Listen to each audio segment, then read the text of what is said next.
6 o'clock, I'll call the August 25th, 2020 meeting of the Wythe County Board of Supervisors to order.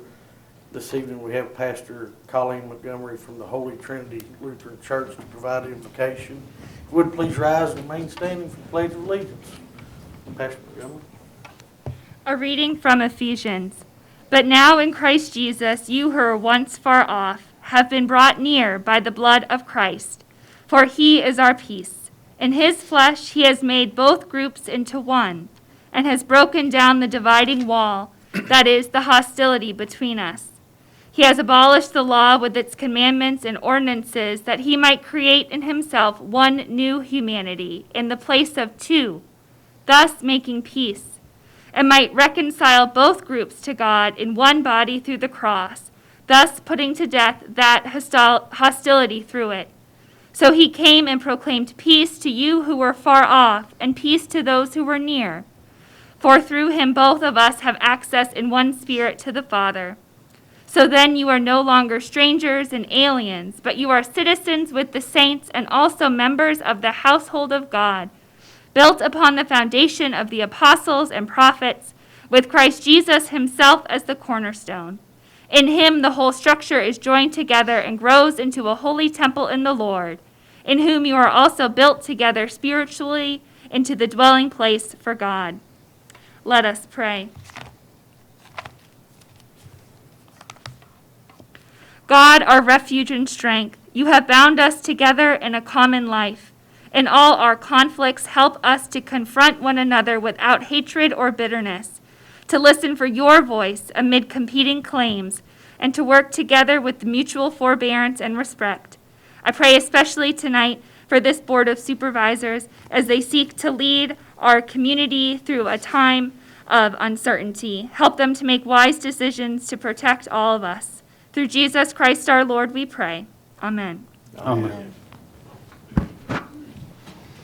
I pledge allegiance to the flag of the United States of America and to the republic for which it stands, one nation, under God, indivisible, with liberty and justice for all.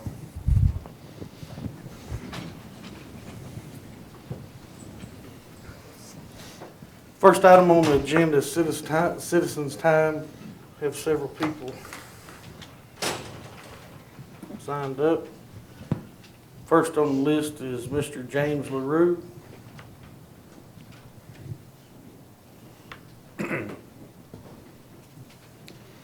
Thank you, sir. Board of Supervisors, my name is James LaRue. I have some concerns about the Apex Center. You all might have fixed them, I don't know yet.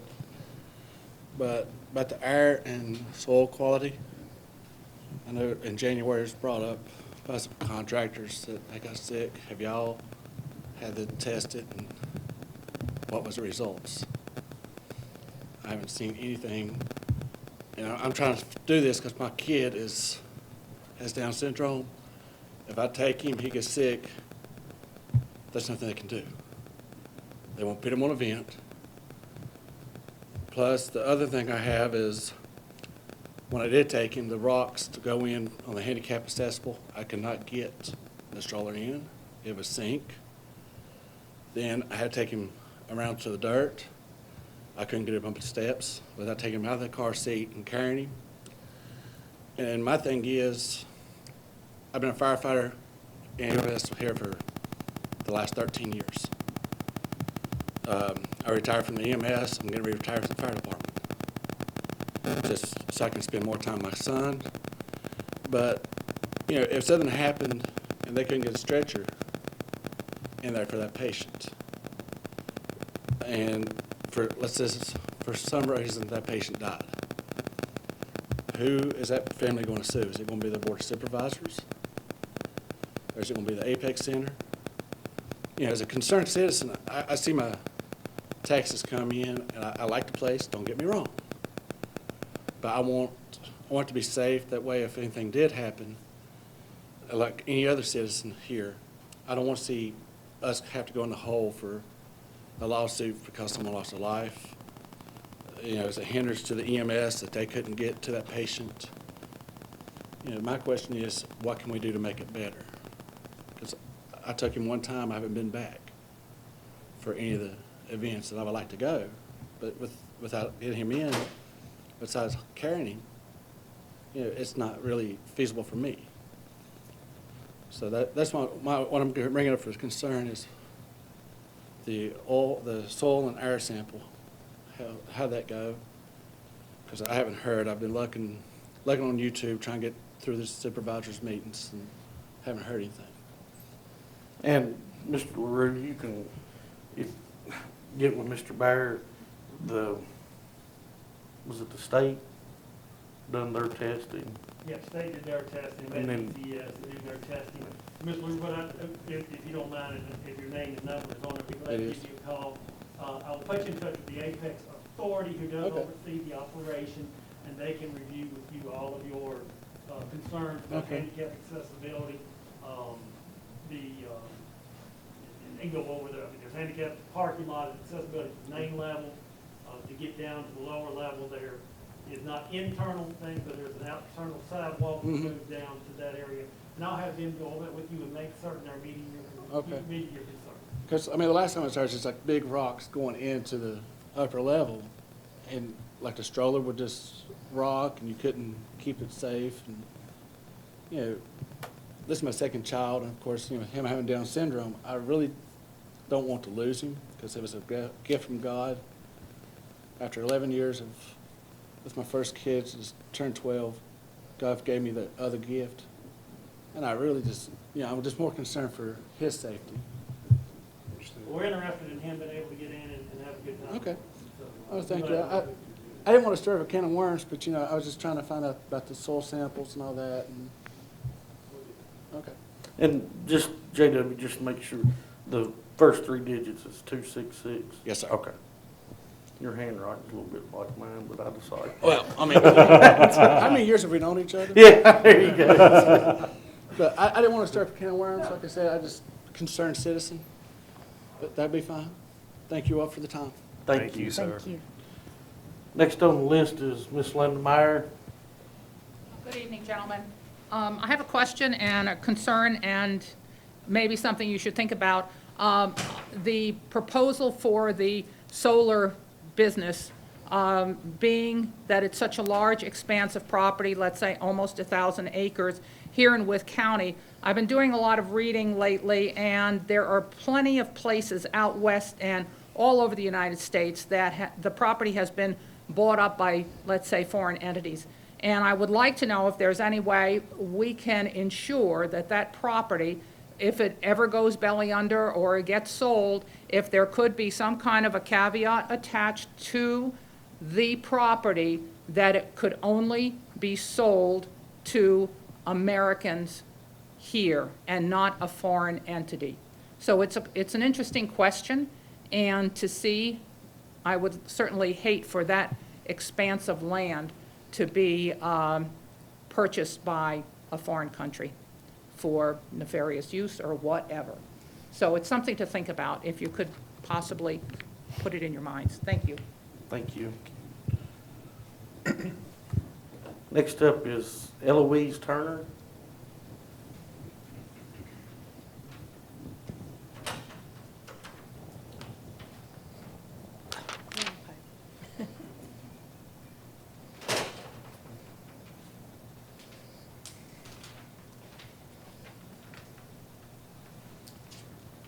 Thank you, Mr. Chairman and the board. I will have to say the lady's got the land wrong, because I don't think there's not one person owns the 1,000 acres of land. There are several folks on it. So anyway, we need to get that clarified.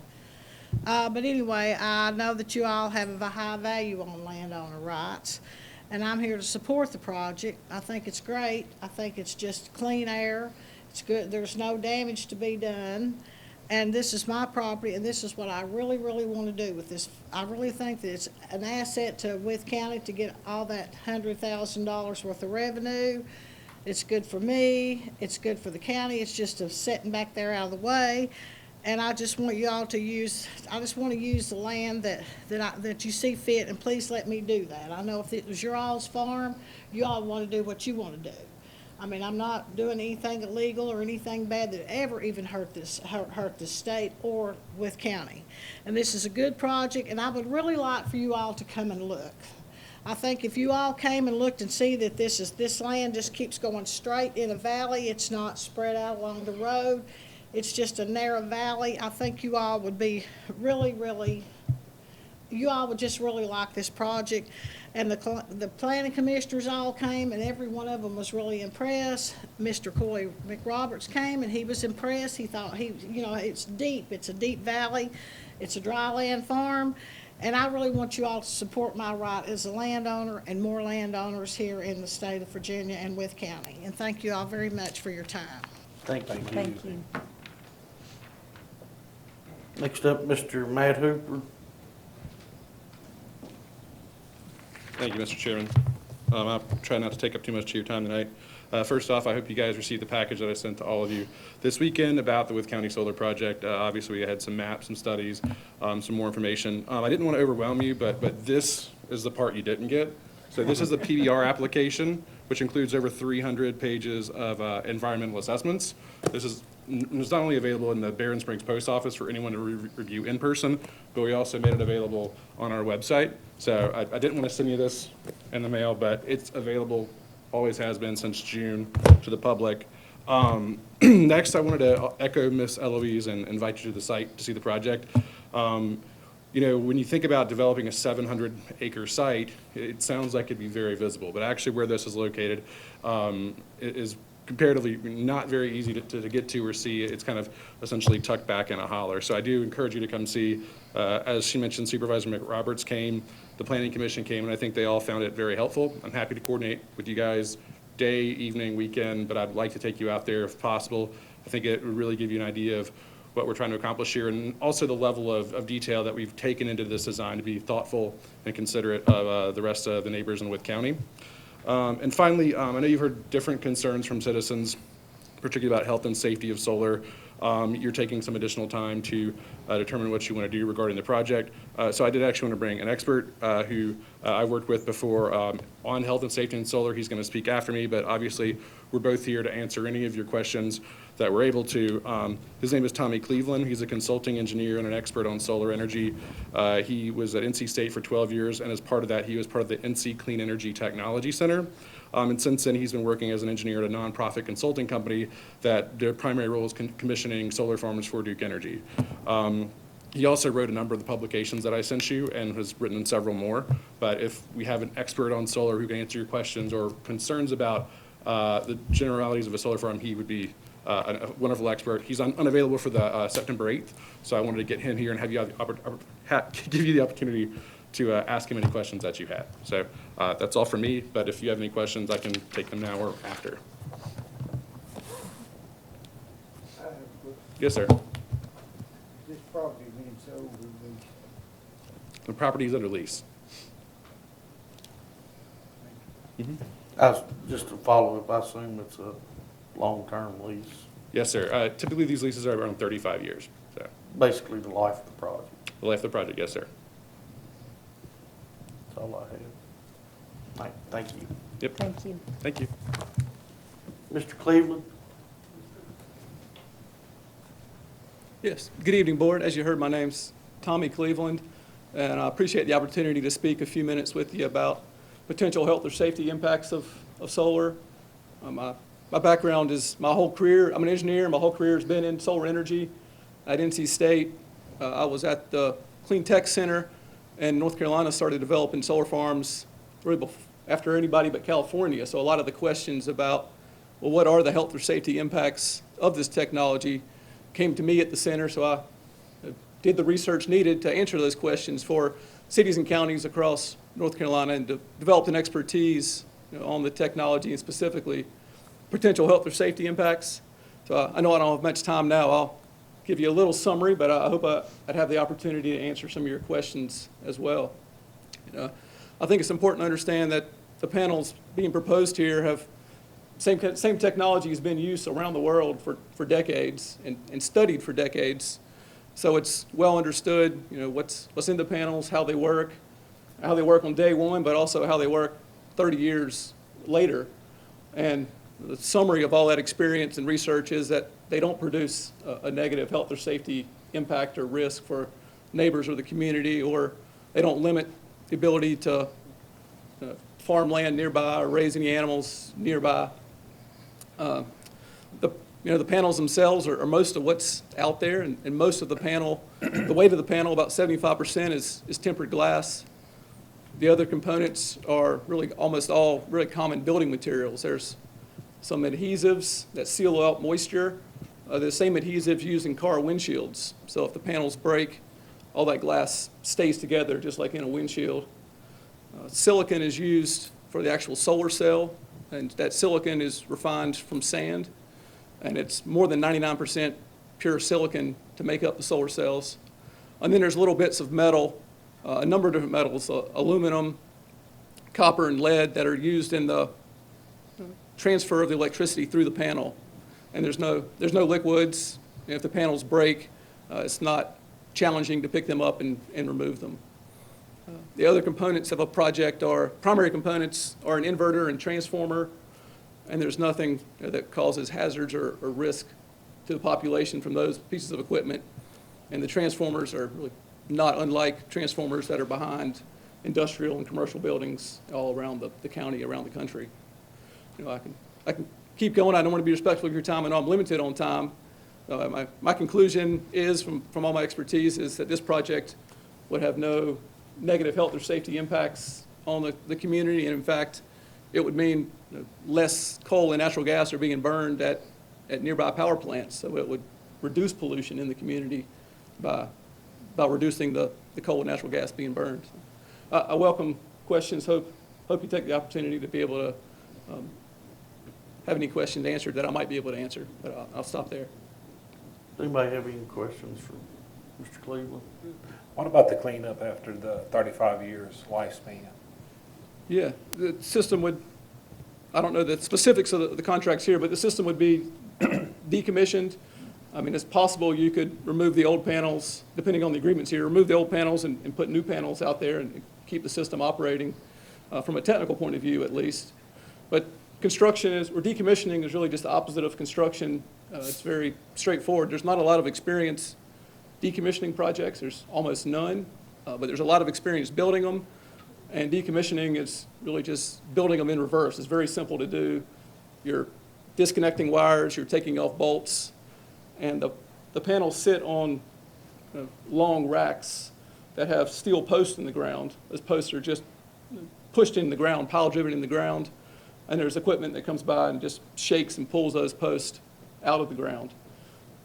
The point that would have the most impact and take the most work to decommission would be the few concrete pads where the inverters and transformers sit, and those are just a tiny fraction of the whole site.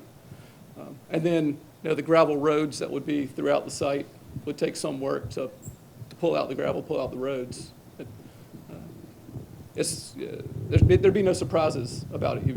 It takes some work to figure out exactly what it would cost you to do, but there's really no surprises there. Anybody else have any questions? Who's going to incur that cost? Sure. Yeah, that cost, he said, the cost would be minimal, but who's going to do it? Who's going to be stuck with that cost? If I could, I'll add a little bit to my part of the answer, and then I'll let maybe Mr. Hooper answer some more. The solar panels are likely to have some significant value. They have a 25-year warranty that says after 25 years they'll still produce 80% of their original power.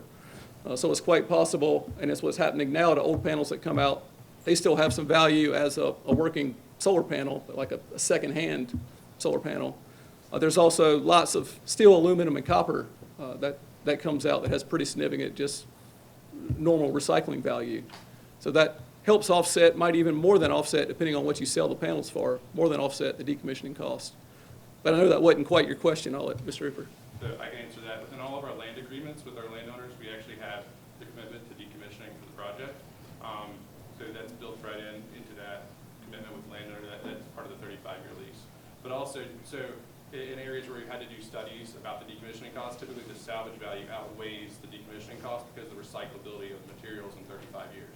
So it's actually typically higher than the cost of just removing it as you mentioned, removal is quite easy. You mentioned that a lot of facilities haven't yet been decommissioned, but I've actually been part of it in my former role in construction. I actually worked for a company, and we pulled up a solar facility because the company we bought it from had actually built it within a wetland. Obviously, we've done a lot of studies there to make sure that my company doesn't make the same mistake. But this is within 6 months. We actually restored a wetland from what was a wetland, then a solar farm, and then a wetland. So it was literally a 6-month transformation. And for people to say you can't restore farmland, if you can restore a wetland in 6 months, you can restore farmland in a fraction of that time. So I did want to let you guys see, this is pictures I actually took. So, but yeah, different company several years ago, but it has been done and it can be restored quite easily. So. And Mr. Hooper, I would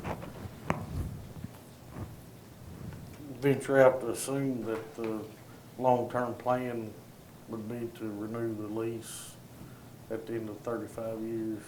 Yes. I mean, would that be a fair? That's always a possibility. And definitely Up to the landowner. Yes, sir. It could make economic sense. You know, who's to say what disruptive technology could come out in 35 years, or maybe solar is no longer financially practical. But I believe, as you said, I don't want to say contradictory numbers, but those solar panels are based on, you know, I think 80% or more of their actual life in 25 years. So even if something comes out in the immediate future, they can still produce power and generate it efficiently. But yeah, in 35 years, we'll reevaluate what the technology is. You know, Ms. Eloise or her heirs may have sold the land or done something different themselves. So we'll have to frankly see, but it would make sense to reconnect in 35 years if it's still viable. Thank you. Does anybody else have any questions? All right. Thank you, sir. Thank you. Thank you.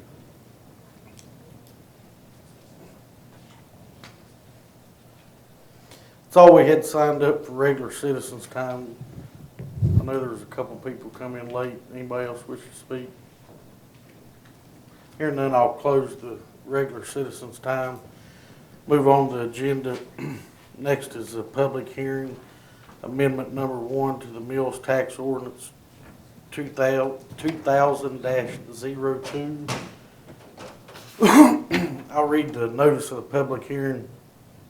In compliance with the Code of Virginia and amendments thereto, the Wythe County Board of Supervisors will conduct a public hearing to consider amendment number 1 to Ordinance 2000-02, the Mills Tax Ordinance of Wythe County, Virginia.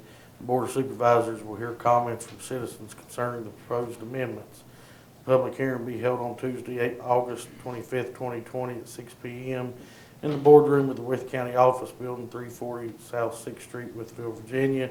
Copy of the proposed amendment is on file in the County Administrator's Office located at 340 South 6th Street, Wytheville, Virginia for public review or online at www.withco.org. That being said, Mr. Barrett, will you proffer the amendment? Yes, sir, Mr. Chairman. I'll just give a brief overview here. The current Wythe County Mills tax rate of 4% was adopted 20 years ago in August of 2000. Since that time, Virginia's statutory limitations have kept counties from implementing higher mills tax rate while allowing towns and cities to have higher rates. Currently, the town of Rural Retreat has a 5% mills tax rate and the town of Wytheville has a 7% rate. The Virginia Code was amended this year to allow localities to increase mills tax rate to 6%. The proposed rate is not applicable to the many restaurants within the town limits of Wytheville and Rural Retreat. This would only be applicable to restaurants in the county. Many of the Wythe County's restaurants, similar to Wytheville and Rural Retreat, are located along the interstates that traverse Wythe County. Much of the mills tax Wythe County receives are from travelers and freight businesses that stop at the restaurants along our exits. As you are aware, this year's budget was balanced using reserve funds. Wythe County is in need of additional tax revenue for its operation, and this provides a mechanism that non-county residents assist with funding of our operation. Hearing that, we'll open the public hearing up. We have one person signed up. Bill, is it Cole? Yes. Your handwriting's fine, my contacts are just dry. I can't see it when I write it, so it doesn't. I guess my first comment is the timing of this tax on the restaurant industry. The restaurant industry's taken a huge beating with this whole flu that's going around, bug. And a lot of us are just struggling. And I know a lot of my customers are mostly local people, so this is going to be affecting local people. I get a small percentage off the highway. The other thing is imposing a tax just because another town or another county does it. I understood a tax was supposed to be for an impact to an infrastructure that an industry was causing. And I'm curious what impact the restaurant industry has caused, other than a good impact of bringing people off the highway that helps all the other industries, increasing sales tax for the antique folks and everybody else that comes off the highway. I guess that's all my comments, really. All right, thank you, sir. Thank you. Was there anybody that come in late that wanted to speak on that? Hearing none, I'll close citizens' time. Mr. Baird, do we need to take action now, or? Mr. Chairman, you certainly have the ability to take action at this time for the adoption of this ordinance. The ordinance, as it is written, has a proposed effective date of October 1st. That would give, basically, if you do adopt it, I would request make it effective October 1st to give the Commissioner of Revenue's office time to send out changes in the paperwork and form. I'll open the floor for any motions or discussion.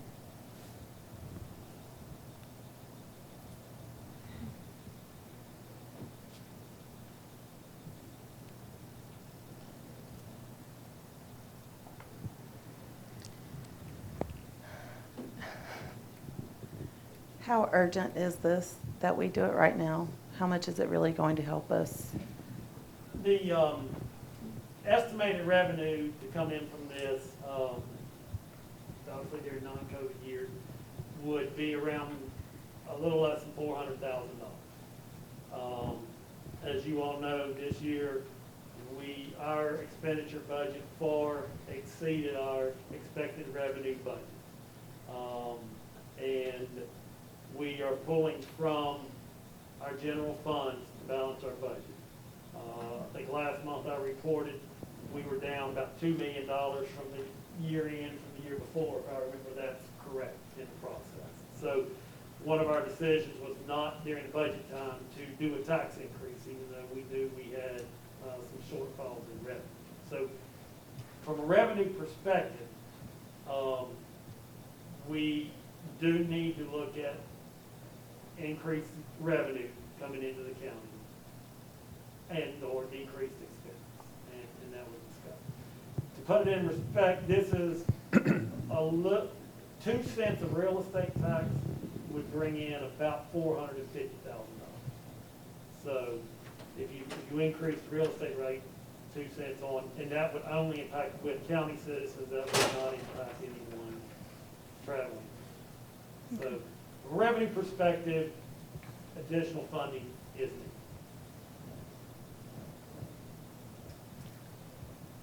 My thoughts are, I realize that we have a county to run.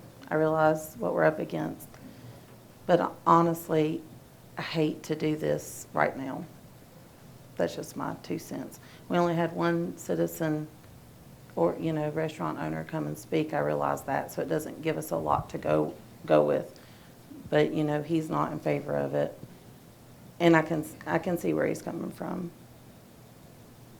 Well, and it also, like I told somebody, we've got 3 McDonald's in Wythe County, and you pay 3 different prices at each one because one's in town of Wytheville, one's in town of Retreat, and one's in the county.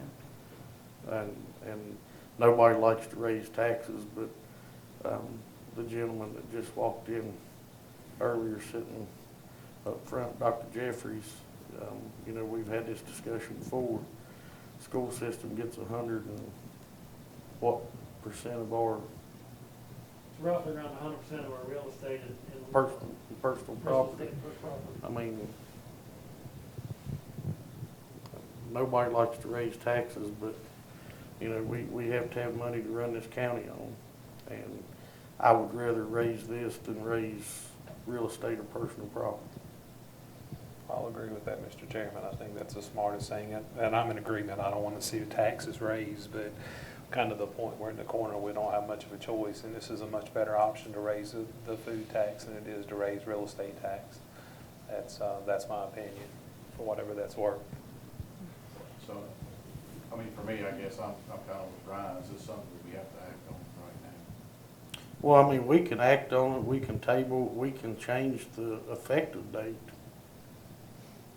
Because, I mean, I understand what the gentleman was talking about and some of the other smaller restaurants throughout the county. I mean, they're struggling now with some of the restrictions that the COVID has put on them. They didn't ask for it, you know, we didn't ask for it either. But I get we have to run the county, we need money to run the county, but we also need to look at them as well. You know, if they're struggling, this is just going to create more issues for them because people will just stay at home.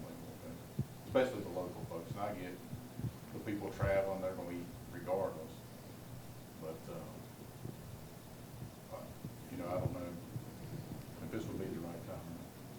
What, is there a time limit after we have the public hearing, Mr. Farley? Not that I'm aware of. You want to be somewhat of reasonable time. I mean, within a couple months, you know, I think you need to pass something before it dies for lack of action probably. And I would advise to re-advertise the public hearing if you're 6 months down the road and it comes back up, just out of an abundance of caution. You could pass the ordinance and change the effective date to January 1st or, you know, after the emergency, COVID emergency ends.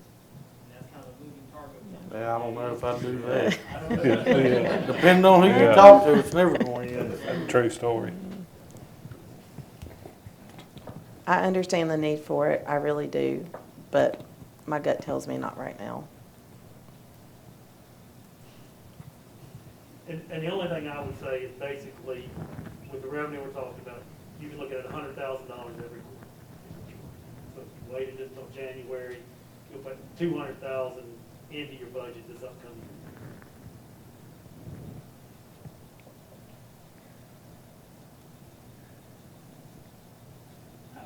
I personally don't like raising taxes, but at the same time, I don't think it's gonna make a whole lot of difference. I mean, unless I'm figuring it wrong, if you go buy a $10 meal, it's gonna cost you 20 cents extra. Because now, I mean, you've already got a 4% tax. So, I mean, most people ain't gonna not go eat over 20 cents, or even if it's a $20 meal, that's 40 cents. Well, and that's kind of the way I looked at it, and then I went back to, you know, what we told the fire departments, you know, when we cut the new trucks out that they needed out of their budget because of, you know, the lack of revenue caused by COVID. And this is, you know, this is a chance to, you know, of course it's going to affect, you know, some local people, but like Mr. Bear said, you know, the people getting off the interstate.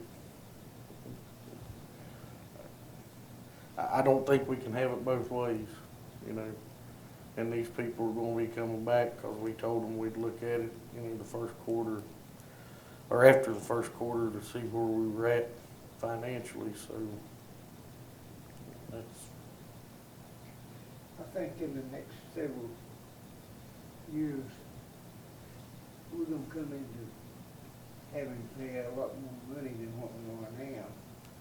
And we've got to come up with some kind of way to pay those bills to survive. We got a fire department that's probably gonna cost us $1.5 million, $2 million. Gotta come from somewhere. Every day we turn around, we got a new cost somewhere. I don't like taxes either. That rate.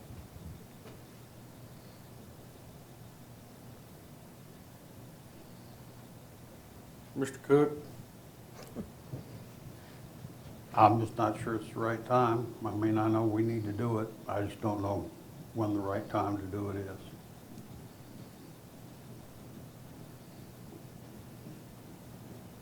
Well, the floor is open. We need to do something.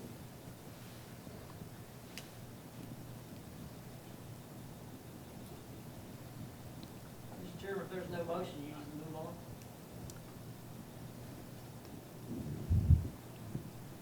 Going once, going twice, sold. At this point, I'll close the public hearing, move on to the agenda, the payment of invoices.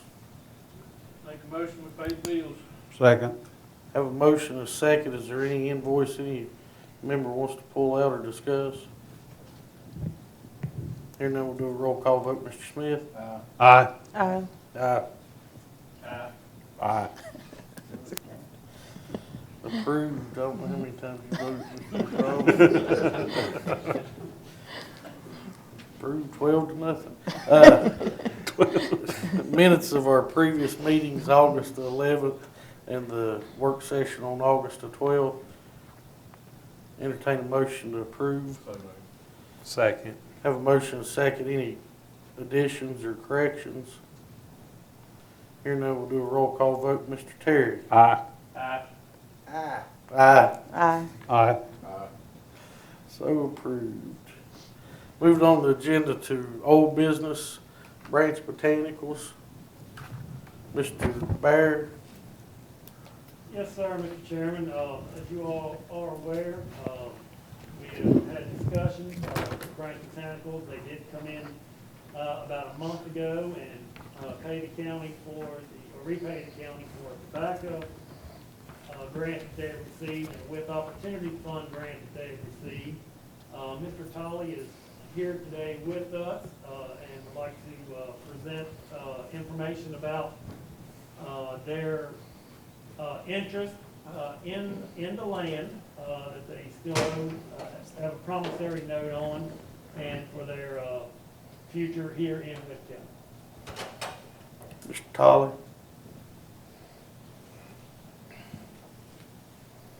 Greetings. Most of you are new to me, so I'm probably new to you. Let me take a few seconds back.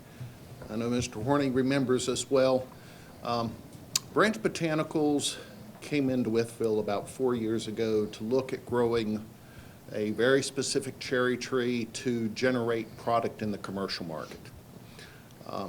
We had a number of issues receiving the funding from the investors and we can go into a million different reasons. The bottom line was we didn't get what we wanted when we wanted it. Stephen kindly called us and said, hey, it's time to pay back the Opportunity Fund. It's time to pay back the Wythe County Fund. I think I came down a week later and we sat and we paid it. Good business, good property. The one thing that is still outstanding is the property in Progress Park. My plan is to keep Branch Botanicals moving forward. I am very close to the funding that I need. If you all want to go into closed session, I can give you a lot of updates about funding and numbers, et cetera. Let me say that I have dropped multi-millions here getting this thing in place. And because of that, I want to continue to move forward and with. But the land price in Progress Park, considering what my farm here is worth and what my brother's farm is worth and what my neighbor's farm is worth, prices in Progress Park are extraordinarily high. Are you all aware that they charge about $15,000 an acre there? I don't know if you all are not. I would propose that we go to $7,500 an acre. I've agreed with Mr. Bear that because we were late, we'll do a 4% increase. That would make it about $7,900 an acre. For 38 acres, to you, that's $299,000 in cash. Move to have that settled at the end of September. And that's our request. So rather than tie everything up with all sorts of what I'm going to bring into the county, how many jobs, all the rest of it. Let's make a cash deal. It's a reasonable fee. It's a property I'd like to use. It'll bring the business in. And then it's up to you if you like that offer. Mr. Barrett, along with the price and Progress Partners, that property also comes with certain covenants that people agree to, correct? That is correct, Mr. Chairman, and just to go to a little more to what Mr. Tolley said, when the original agreement, and Mr. Farley can jump in here at any time, when the original agreement was set up, he is correct on the land price, and the county did agree to waive 50% of the land price down to the lower amount. And currently outstanding is a promissory note of the $272,735 for the purchase of that property. And what that promissory note also had a late charge of 4% on it. So what Mr. Tolley is proposing is payment of that promissory note with the late charge associated. Right. But also so- removing yeah. the, So I just want to say that your offer of discounting Yes. half the land, we've already discounted the land at half the price, and that was for the creation of 40 jobs and 21 million in capital investment. Right. So that part has already been done. right. And what I want to do is remove the jobs and the income piece of it, or the property, I guess it's the property that, the property that will bring to it. And to Mr. Vaught's question, the covenants state, construction will begin within 2 years of advance of the property and finish within 4 years, Right. which we are obviously We're behind. beyond at this point in time. Can we get a deadline or a time frame on when? I expect to start the property build out late this year. Now, my problem is, you've heard me say that before, the difference is the investors have moved around a little bit. I have a new investor that's willing to come forward if the other one doesn't close immediately.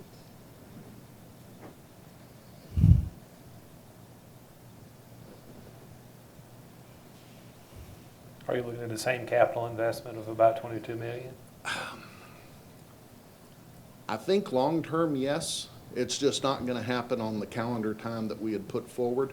And what I want to do is remove the strings so that if technology improves, as the gentleman in the solar panel said, if technology improves and I can reduce my infrastructure by 10%, as a businessman, I have to. I don't expect the job count to go down. In fact, I expect it to go up, but it's going to be a little bit longer.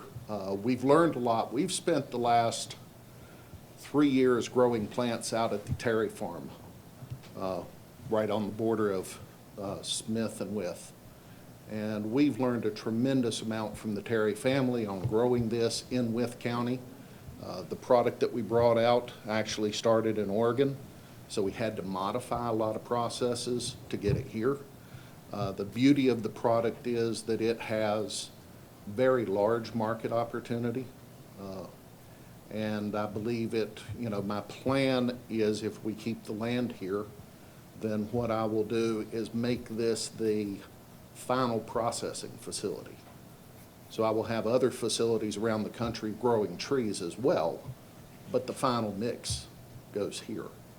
And that's where the most of your jobs are going to be, is in that final refinement from raw product to finished product. And then, of course, sales, marketing, payment, logistics, all the rest of it that goes with it. Do you have a contract with the backup investor that says he will step forward if this other guy doesn't come through? I have that on a number of projects with him. Branch is one of the group. Okay. And for the record, I'm not related to the Terry farm that this is being produced on. So you're talking about starting construction by the end of this, Hopefully November, December of this year. completion Probably March, April.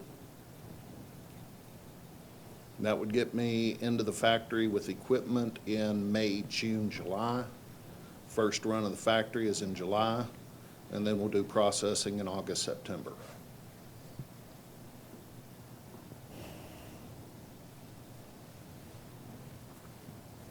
So you've already got your contractors lined up?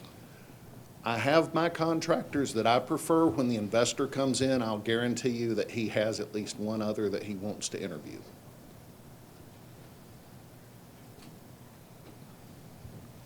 Mr. Chairman, obviously, Mr. Charlie's given you some information, obviously, there is some confidential information. As you know, the county attorney has previously sent a letter on sort of rectifying everything, and he may want to speak here. Mr. Chairman, there's a performance agreement out there where, the branch agreed to perform by a certain date and provide some investment in jobs or he repays grants. One of those grants to be repaid is half of that cost of that land. That's part of that performance agreement. How we proceed on that or how you want to proceed on that is up to you. He's got a note on the land right now that he needs, keep it, he's got to pay the note because it's already deeded to him. And then whether we enforce the performance agreement and try to recover the cost of that land grant that we gave Branch is an issue for the board to decide. But I'd rather talk about that in closed session as a potential litigation issue than an open session. And if you like, Mr. Chairman, we have a closed session at the end of this meeting, so we could add that to the closed session. Yeah, can we do it on the end? And Yeah, and if Mr. Tully doesn't, he can still wait around and we'll do it then. I mean, I'd like to get these other people through here. and Okay. everything, So we'll come back to you, Mr. Tully. All right, sounds great. Thank you. Thank you. Move on to reports. We have Treasurer, Ms. Gwen. Thought Mr. Grant was gonna come up on my behalf. Well, good evening. Hello. What?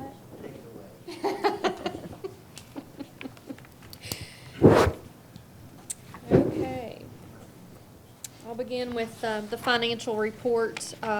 In your packet, you have the July month-end financial report. In that report, our consolidated account balance was $58,199,381. The amount that was in the general fund that's included in that amount is $34,787,920. Any questions on the financial report? Some of the revenue side, if it's an expense side, Mr. Grant's here and he'll be glad to come up.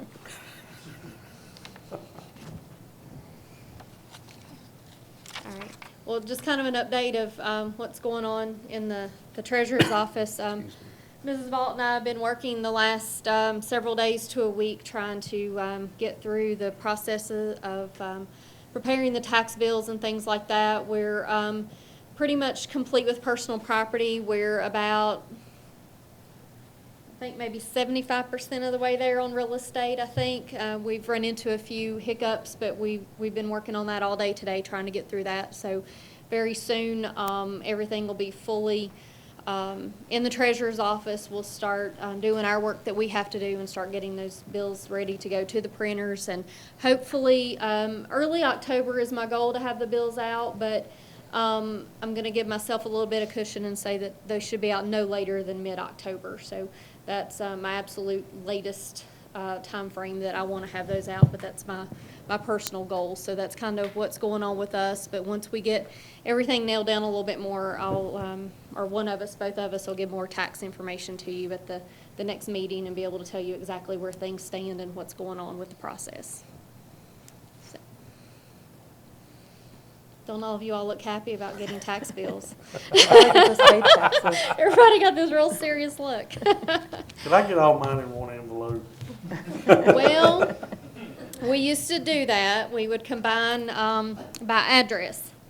But what happened, we started running into issues that you had folks that at one time lived in the same household but no longer lived in the same household. And one wasn't willing to give the other their bill or vice versa or whatever. So now we combine on exact name and address. So if all of your stuff has the exact same name and address on it, it'll come in one bill. If not, you'll get however many invitations to come to the treasurer's office that are there. It's depressing when you get stacked. Well, Shouldn't have so many aliases. when you have money, you own all that stuff, right? Yeah. Until you send those bills out, yeah. But we will be mailing about 50,000 tax bills, so that's about the number that'll be going out sometime in September. So that's where our numbers are at. So post office starts getting excited, and they start calling from various locations to see when the bills are coming out, so they can make sure they're adequately staffed to get those delivered for us. So fun times ahead. Any questions? It's kind of short and sweet tonight. And you're fully staffed. Yes, I am fully staffed, yes. Thank goodness. Yes, we've made a few changes within the office that we're hoping, once the new phone system is fully installed and I need to get another connection run to another section of the office, that I'm going to have another person that'll be able to answer the phone, and we have a computer there that hopefully, when we're all hands on deck, hopefully all 5 of us will be taking payments, whether it's over the counter or over the phone or whatever. So my goal is to be to that point, but we've got to get a few logistic things worked out with maintenance and the phone situation when all that's resolved. So, but yes, fully staffed. I'm excited about that. First fully staffed tax season in 4 years. So, thank you. Thank you, Lord. Ms. Vaught, you weren't on the agenda. Did you want to? No. What she said about the taxes is where it's at. 75% done on the real estate. We've already finished the personal property. Still got a little ways to go. A few little things to iron out. But we're getting there. I know how much you like to speak, so I want to put you on the spot. Lori and I talked about that earlier. I was like, they don't ask you to come because it's as hard for them as it is for me. No, you're welcome anytime. Thank you, Kathy. Thank you. Moving on to the Water Committee report. Okay, the Water Committee met on August 18th, 2020, and recommends the following. Number 1 is approving the amendment proposal from Battern and Craig for improvements to the Austinville sewer system. Mr. Barry, you want to explain that one?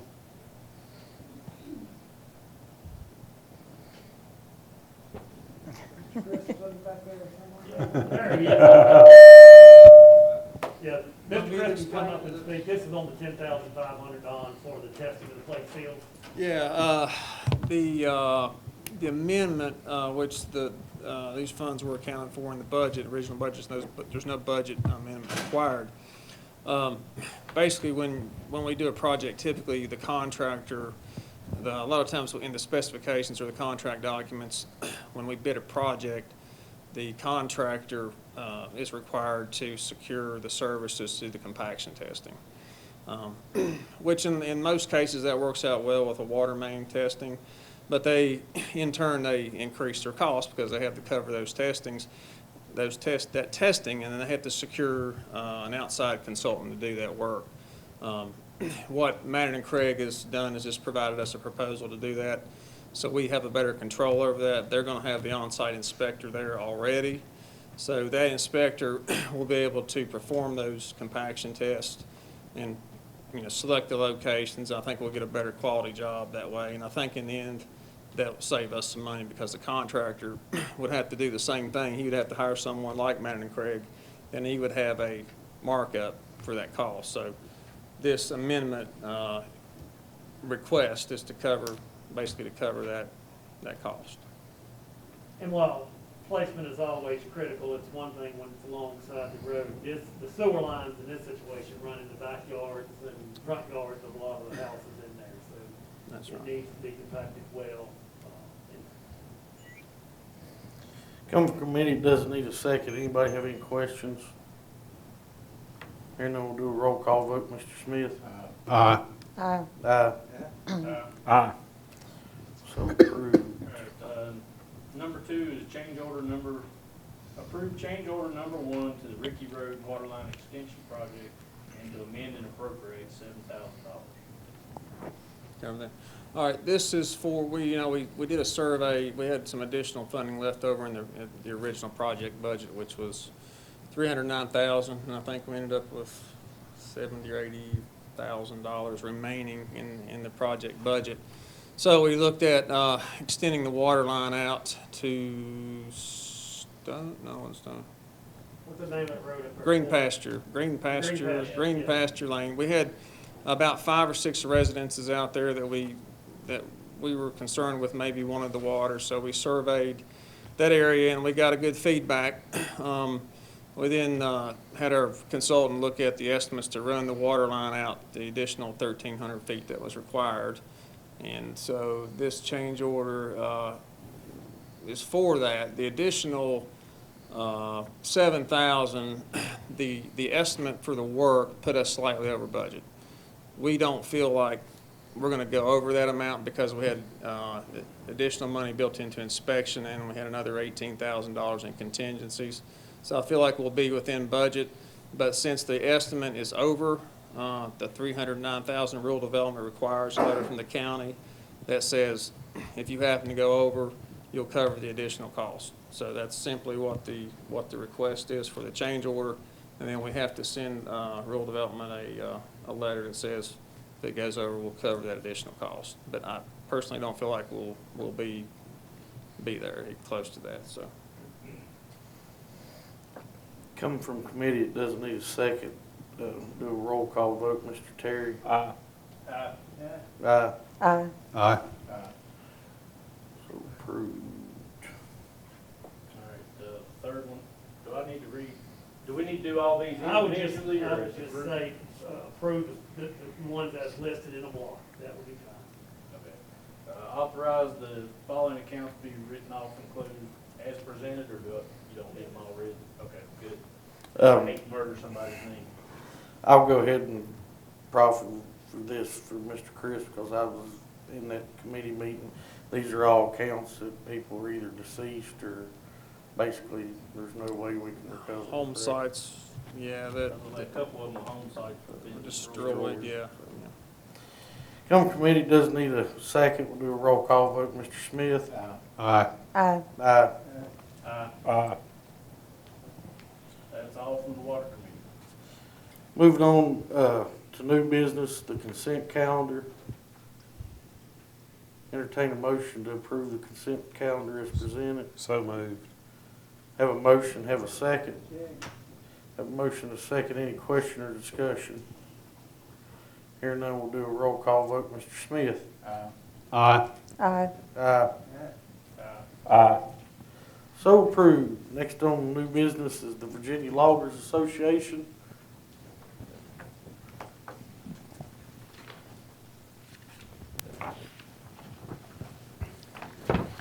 Good evening, Mr. Chairman and board members and staff.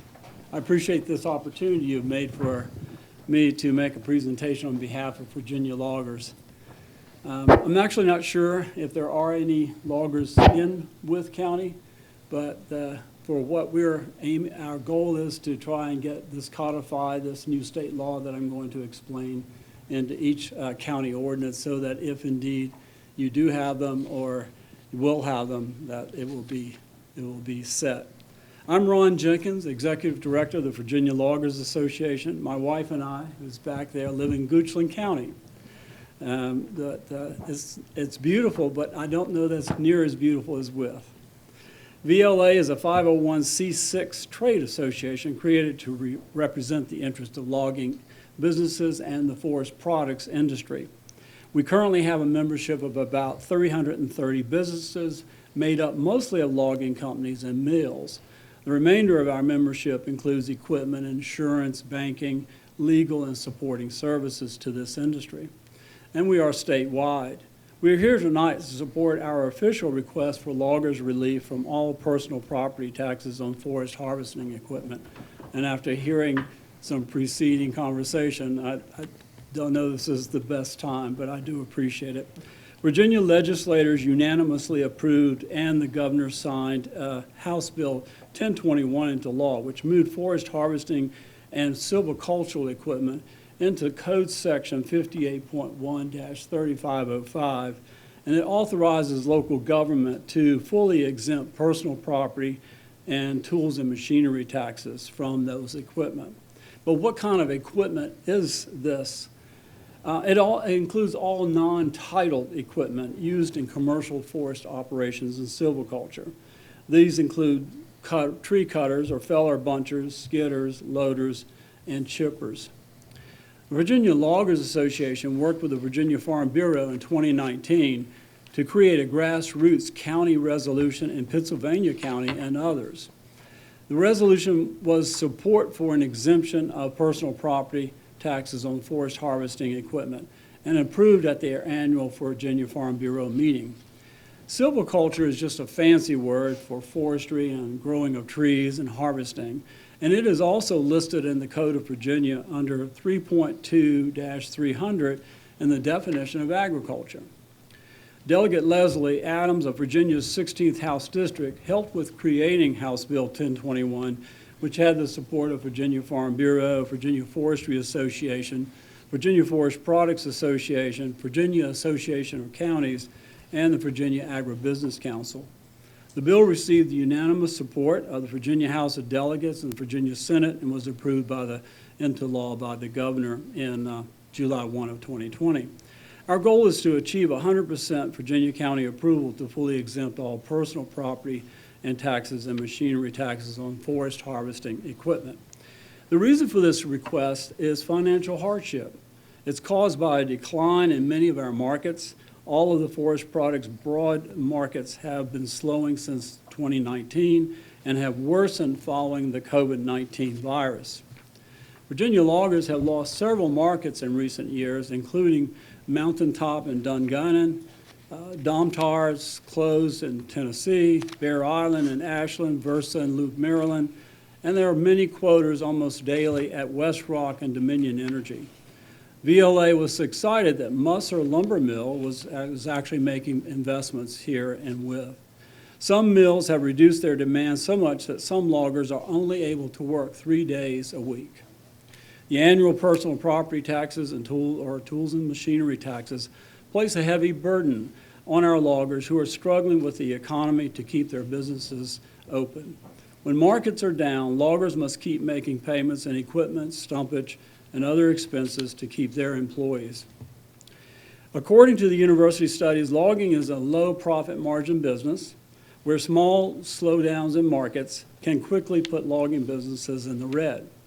We know our request to exempt personal property taxes on our equipment means the loss of revenue. We understand that. But these smaller family-owned businesses can't rebound quick enough from market downturns to sustain their businesses. Helping loggers by exempting these annual taxes helps to ensure that they remain in business with operations in Wythe and/or counties around the state and continue to provide revenues in other ways. As leaders, you can take actions now to protect our forest resource and assets and people. You are supporting Virginia's third largest industry and the people essential to harvest and haul trees from forests to the mills that make up the first point of processing. The industry as a whole adds $21 billion of direct benefits plus millions in indirect environmental benefits and over 100,000 jobs. Loggers in turn hire local people and support the local economy in many ways. The personal property and tools and machinery taxes hurt loggers, especially when the economy is bad. Logging equipment is just like farm machinery because it is used solely for harvesting our fiber and wood crops. Keep in mind, silviculture is actually listed in Virginia Code and agriculture. I ask you to think about a scenario in which you had no loggers, or Virginia had no loggers, or not enough to keep the forest market going. What if loggers were out of business due to this tax burden or simply had to relocate to other areas? We will be happy to provide information to help you with your decision. We ask, and I really appreciate Mr. Bear and all that our communications have brought for us. I appreciate that. We ask that you fully exempt any personal property or tools and machinery taxes on this equipment, forest harvesting equipment. State law now gives you the option to fully exempt forest harvesting and silviculture equipment, just like farming equipment. Virginia loggers needs you to help lead the state now and give them the break. Thank you for the opportunity to speak before you tonight and present our case on behalf of all Virginia loggers. The law just became effective on July 1, 2020, and already 3 counties have granted their exemption. Allegheny, Goochland, and Pittsylvania counties understand the need to help our loggers. May we count on Wythe to be the next, and I'll be happy to answer any questions. Mr. Bear, how do we currently tax that as personal property or machine? Yes, and Ms. Vaught has taken a little bit of a look at it, but I will say there have been 16 million other reasons than our personal property and real estate tax that she's been working on over the last couple of weeks of working on. But when we had a brief conversation about it, I don't know that we have that many logging operations in the county.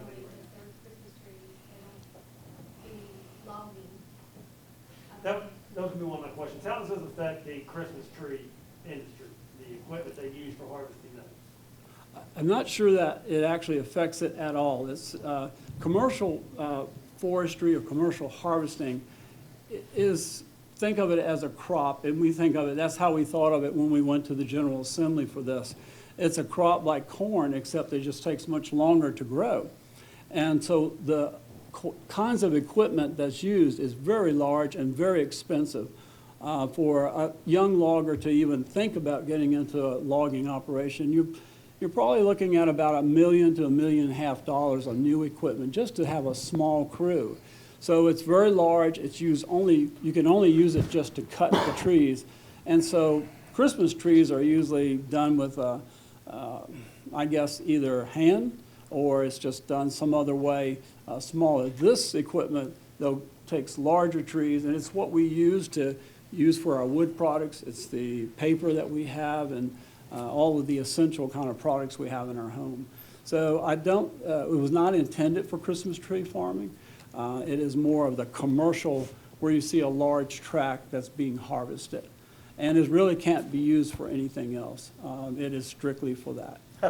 How long did y'all try to get this passed? Well, we took all year to work with the Farm Bureau. And so we started at the very grassroots level.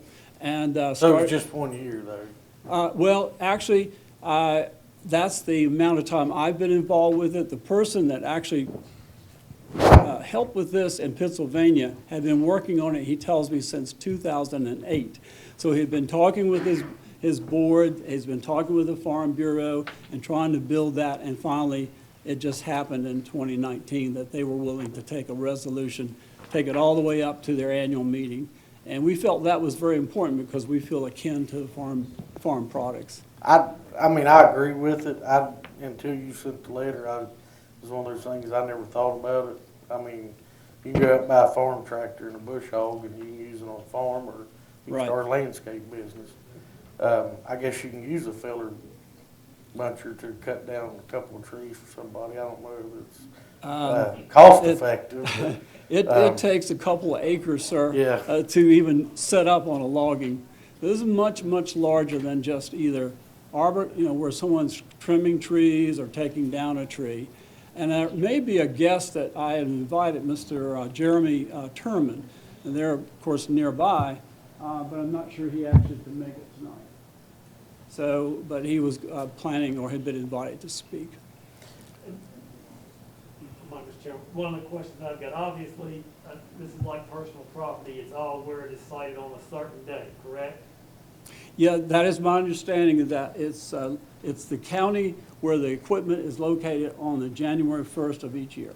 So if Pennsylvania gives this tax break and ABC Logging Company comes into Wythe County to harvest from February to July, they're getting the tax break in Pennsylvania County. This primarily only would affect equipment that was in Wythe County on January 1st, whether it's locally owned or externally owned. That's correct, Mr. Bear. Yes, sir.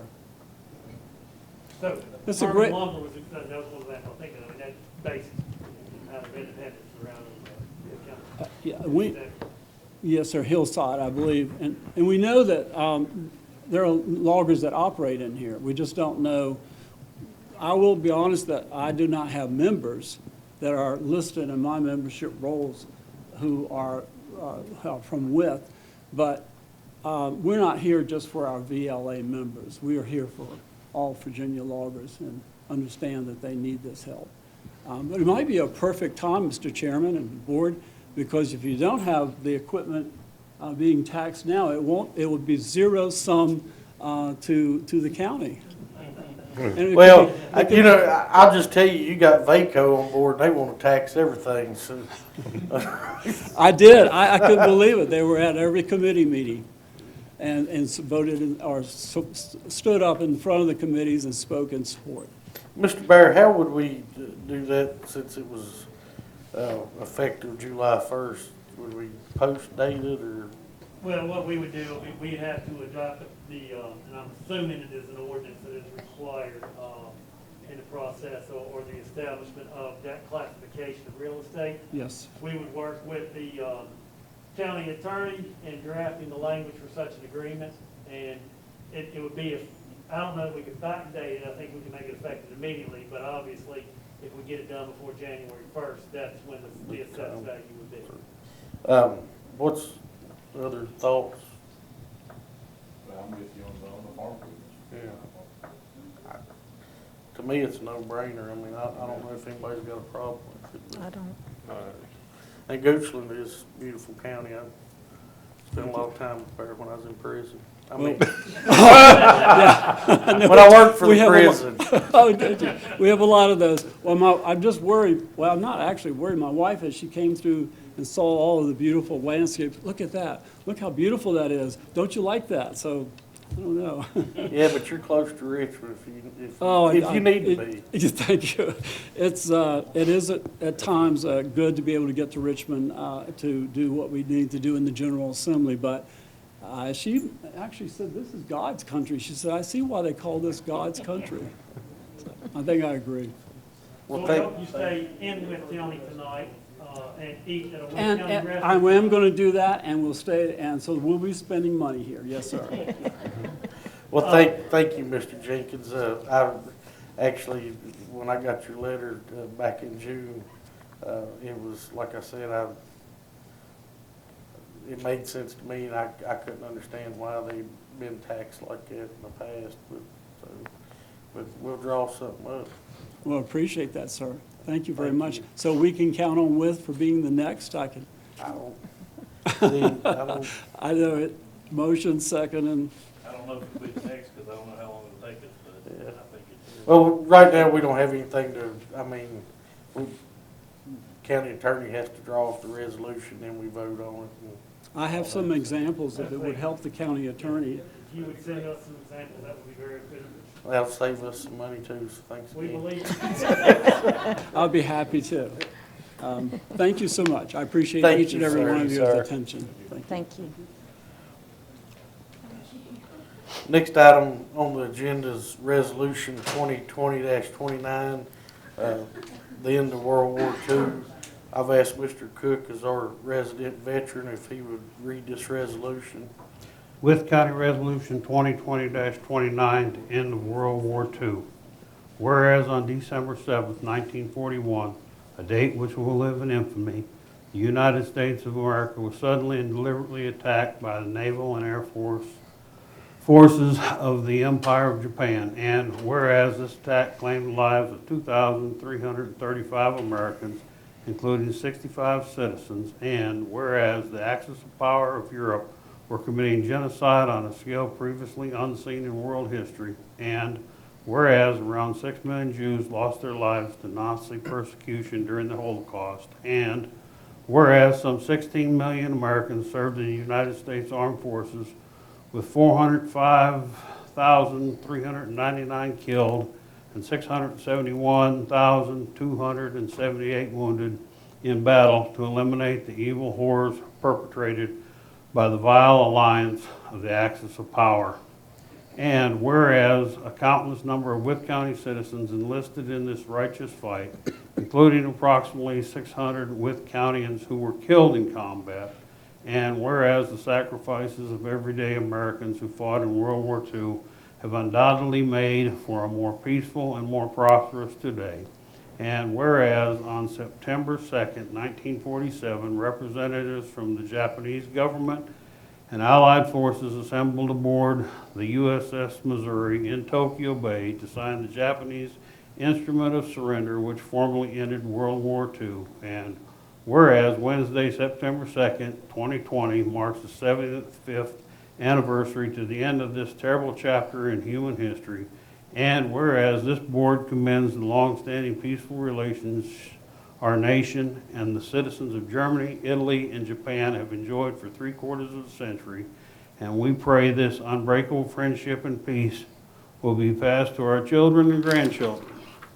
Now therefore it be resolved that the Wythe County Board of Supervisors and the citizens of this locality wish to extend our heartfelt gratitude to every person who served in the American Armed Forces during this conflict, as well as to their family and friends. And be it further resolved that this board doeth hereby proclaim Wednesday, September 2nd, 2020 as World War II Veterans Day in Wythe County, adopted this 25th day of August, 2020, signed Brian W. Vault, Chair. Entertain a motion to adopt 2020-29. So moved. Have a motion, have a second. Any questions or discussion? I will say that our original plan was to reach out to the American Legions and VFWs and have those gentlemen be present to receive a copy of this resolution. Unfortunately, with that age range and COVID, we didn't want to put them at any risk, but we will certainly make sure that those organizations receive a copy, recognizing what is rightfully called the greatest generation. Anybody else have anything? Here now we'll do a roll call vote. Mr. Smith? Aye. Aye. Aye. Aye. Aye. So approved. Next on the agenda is staff reports. Mr. Crawford.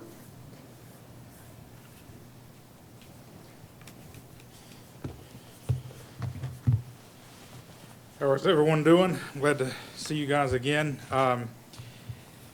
This month we've done, our numbers have been pretty consistent, but as of right now, we still are less than last month. With 41 cases total this month. Again, July was 56. Today we did have 8 new cases that came out. These are sporadic cases, but putting our case number at 148 for our numbers, 54 active, as well as 91 recovered, and still have the 3 deaths. We are working to get supplies in for COVID. We have talked about the CARES with you guys about some of the things that we're ordering. We do now have the small foggers in for all the emergency departments. They will be handed out towards the end of this week so that each department will have a fogger. We did order the Lucas devices. They are in at the 2 rescue departments. As soon as they get training, they'll be in service and ready to go. I have attached on the back of the COVID is the 2 ambulances, or 2 ambulance quotes that we had. If you would like to go through that, also the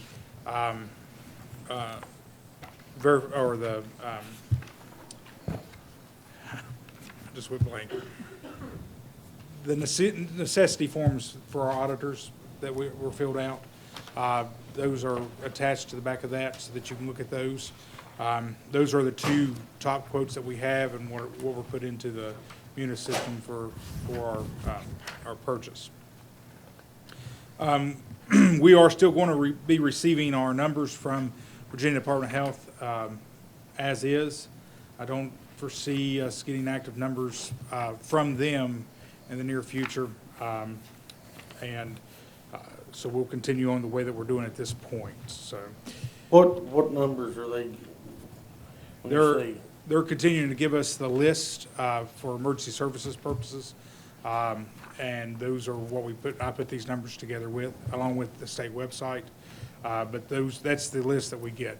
No more updated on who's out of isolation, in isolation, or anything like that. Those numbers are no longer coming to us. What's their reasoning behind that? So we don't have we didn't get a real reasoning. So we got an email this past weekend that advised that if we wanted to continue to get those numbers, we could, but that their service or the Mount Rogers Health Department would no longer be just giving those numbers out. If we subscribe to want them, they will, but if not, that's not a service that the state says they have to do anymore. How do we fund them, quarterly? Yes, sir. Yes. Will you talk to Dr. Shelton and tell her that's how we want those numbers? I will be glad to. And I'm not shooting a messenger, You're all Mr. right. Crawford, but, you know, the first excuse was that nobody had ever asked for those numbers. Mhm. And I said, well, I'm asking for them. And now they're saying, you know, they're not required by the state. Are we required by the state to fund them, Mr. Barrett? We would have to do a legal review to look at that and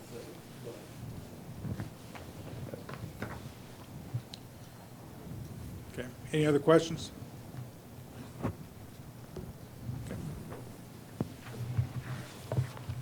Thank you. Thank you, Mr. Crawford. Oh, the ambulance, I'm sorry. Sorry. I jumped. You hit a pet peeve, and I forgot to, so I don't know why it's so hard to get along. Guaranteed delivery by Christmas. He says the 1st of December. That was the final things that we discussed. He'll be discussing with the crews in the next little bit about decals, any kind of, if they have certain monitors, what monitor brackets we're putting into those trucks. So we should be looking at 1st of December for delivery. So, but they understand the importance of that. Oh, yes, very much so. Thank you. You're welcome. Thank you. Thank you, sir. Water and wastewater, Mr. Crisp. If I was you, I'd have tried to sneak your stuff in while you're up here. Well, you didn't give me the opportunity, Mr. Chairman. I'd have stayed up here a long time. But I'll try to keep it short. Unless you've got specific questions, there are a lot of projects on there. This is pretty much what I covered in the status report. So, Water Department, Atkins Mill Road, Olive Branch Road, Dunford Road, PR, and Stone Meadow Lanes. Those are two areas that we're looking into serving. We did some customer surveys in those areas, and we got mediocre responses from Atkins Mill and the Olive Branch Dunford Road area. So it was discussed in the Water Committee that we consider having a possible community meeting to discuss that, try to get some citizens to show up. Of course, the COVID-19 concerns are valid, so we're trying to find a venue that we might be able to get people to come out and try to inform them about the project, see if we can gain some additional interest, and see if folks are having any other water issues in those areas. So I think we're going to try to shoot for that sometime in September if we can. So, and that would be the Olive Branch Dunford Road area, and then the Atkins Mill and the Stone Meadow Lane. Similar projects, water extension projects we've surveyed. We had very, very positive responses from the Stone Meadow area. Probably over half their residents responded they were in favor of the project. I think we'll do a similar meeting, separate time, maybe here closer to town, since Atkins Mill and Stone Meadow right here in the closer area, maybe here at the boardroom. So we'll try to set those up in September or October. Any questions on those two? If not, I'll move on to project in construction. The Ricky Road water line contractor started yesterday, I guess. Mead Construction began work. Of course, we talked about the change order. That'll extend the water out and pick up some additional customers. So we're looking at probably 60 to 90 day time frame on that. So that should be over should have that work done pretty quick. So we're picking up about 20, probably about 2 dozen customers up there. So that'll help. Mr. Roberts has been after that project for a long time, so it's finally a reality, Mr. Roberts. We'll see how soon we can get it done. So, Smith Wythe Interconnect, that's a project that Smith County kind of initiated. The PER is underway. The engineer's working on that, Peden and Bortz. We met with Smith County's new county administrator today, actually, to kind of get him up to speed on the project. Informed him of kind of how it all got started and the direction it's kind of moving. Obviously, Smith County approached us about an interconnection, so that's the way it's being approached, and Peden Bortz is working on the PER to see what it's going to take to do that. So I don't think we have a timeline for it, but I would expect here in the next few months it'll probably be completed for review. So, any questions on that? On the PER down there, you know, and Mr. Bear gave us the maps, and I didn't mark mine up because the only request I've actually had were, you know, a few people live down West Lee there. So what's the likelihood if the Smith-Wythe interconnection doesn't come to fruition that we can extend the water line or well, I have think that discussion with the town? I think that's highly dependent on the numbers at the PER. So I mean, I think our approach is that, you know, Smith County is purchasing water from Marion at a cost, and they would like to see a reduced cost. And we have to see if we can supply that water at a cost that's beneficial to them. And, you know, we have to take into consideration our capacity that we're getting that water from New River. We're going to resell that somewhere else. So there's a lot of factors there that have to be taken into consideration. You know, Town of Roy Treat has brought up, and we've discussed that with them a little bit. We've met with the Town of Roy Treat about potential water plant there at Staley Crossroads. So I think what we have to do is we have to look at one versus the other at some point. But I think, as the former Smith County administrator said, just you have to figure out the cost and then determine which pipe you want to get the water out of. So that'll all be kind of brought to the board for their review and see what pans out, I guess. So.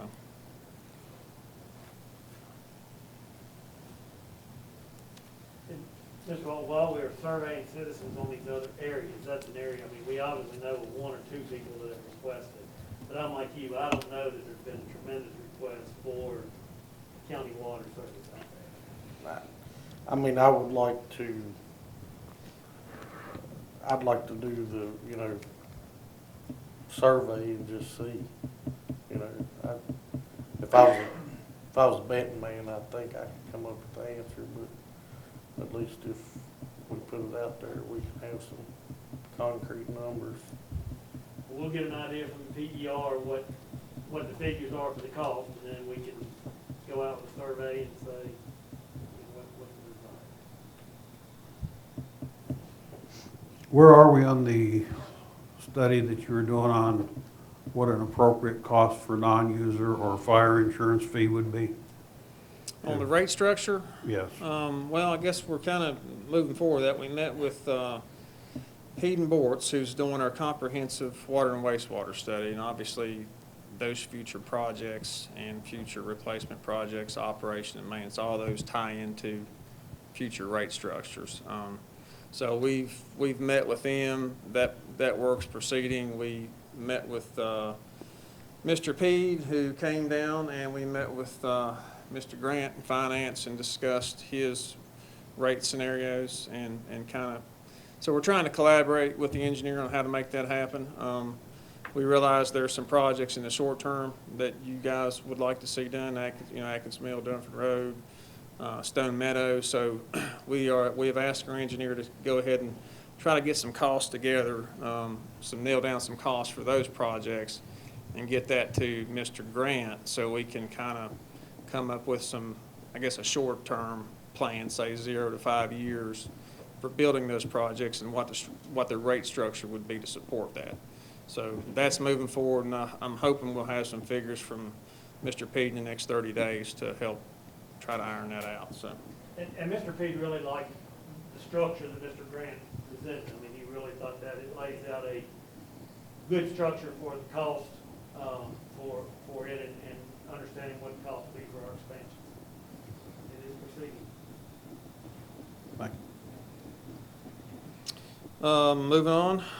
Move on to term services contract. Of course, we've obtained some engineers for that work. I'm not going to go into all this specific. We've got quite a few different projects here that we need to be moving along at some point. We've got a lot of irons in the fire right now, so we're having to pick and choose what we're going to do. But I'm going to jump on down to the wastewater department, the Austensville sewer project. We have received from DEQ the final approval of the PER and the financial part of that. We've also received environmental exclusion, and also our procurement of engineering services has somewhat been approved. We have to send in a letter that basically signifies that we went through the right procurement process, and then DEQ should sign off on that. We have reviewed about the 50% set of plans. We'll be receiving the final set of plans here. Actually, we have received the final set of plans, the 90% plans. We've got to do a final review on that, and then we will be putting that out to bid sometime, I'm hoping September, no later than October. That particular project, we did receive a principal forgiveness on that of $203,092, which is about 25% of the total budget amount of $810,650. So that was part of the DEQ funding for repair of those types of systems. So, Fort Chisholm Max Manus sanitary sewer evaluation. We have applied through DEQ's Clean Water Financing Assistance Program, which helps to provide up to 75% principal forgiveness for the study. The recipient, us being the county, would be required to provide a 25% match and has 18 months from the loan closing to complete the sanitary sewer evaluation. We were notified tentative approval that we were chosen as one of the grant or principal forgiveness recipients. So the estimated cost for the project, sanitary sewer evaluation, was $156,000. So that would mean that if we get a principal forgiveness amount, that would amount to about $117,000 of that $156,000. So that's a big deal. That'll help us identify projects in the Fort Chisholm, Max Meadows area where we have water infiltration, and help us to shore up those systems. Mr. Zach Wright with Thrasher is actually here tonight. I think he attends some of the meetings. So we'll be working with them on getting their master services agreement and getting that in place and agreement for the work. Once that's in place, DEQ is going through their public comment period. Once the comment period is over and they don't receive any negative comments, which they typically don't on this type of work, they will recontact us to say, here are the terms of the loan and the grant, and then we'll proceed with the necessary work after that to move the project forward. But for all intents and purposes, it looks like we will get it funded, it will move forward, and we will start sometime this fall, hopefully complete it by next June. And at that point, we'll be able to reapply for some funding, and we've been told through DEQ that on the next phase of funding cycle, we may see up to more principal forgiveness, maybe possibly up to 50% for the work that we need to do. So that'll be a good thing for the county as well. So, any questions on that project?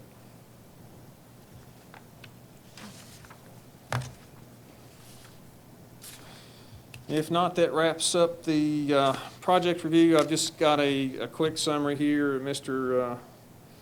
Grant provides us for the budget. It just shows total budget, available budget, what our current month sales have been for water and wastewater, and then income and loss. you know, we're seeing a little higher number than what would be normally expected for water, and actually wastewater's on the low side, so it depends on what people are paying, if they're in arrears or not. But I think we're kind of back up on par. You know, the COVID thing hit in March, and we definitely took a hit then. You know, we saw that from the motels and the hotels. Truck stops dropped off, obviously, with traffic. So I think we're seeing that uptick in travel again. We don't really have the historical record at this point to kind of see where we're at, but we'll probably look at that at some point. And I don't believe there's any CARES Act money available we can't pay ourselves back out of it. So there may be some possibility that, you know, we have had a lot of folks on disconnect. You know, we did a moratorium on that for 2 or 3 months, I think. And when we went back, you know, most folks paid up. We are seeing about around 80 disconnects a month, which is not too far off normal, but we are seeing some folks that we have to final their accounts. And when we final their accounts, they have to come, you know, we apply their deposits, and they have to come back up with the deposits and the reconnection fee. So that's a big hit on some people, and we're I guess maybe possibly looking to see if there's a way to maybe use some CARES Act money to help folks to get their water cut back on, I guess. So other than that, that's all I have, unless there's any more questions. Anybody have any questions for Mr. Cruz? Thank you, sir. Thank you, Mr. Chairman. Thank you. Mr. Bowers?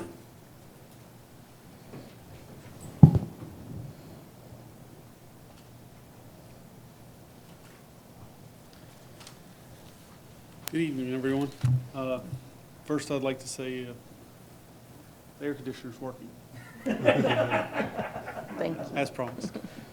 That's why you didn't get moved to the top of the agenda. Yeah. I knew that would be a hot topic if it wasn't, pun intended. Since I was last here, besides the air conditioning being one of the hot topics, COVID obviously is, COVID spending, so forth, so on.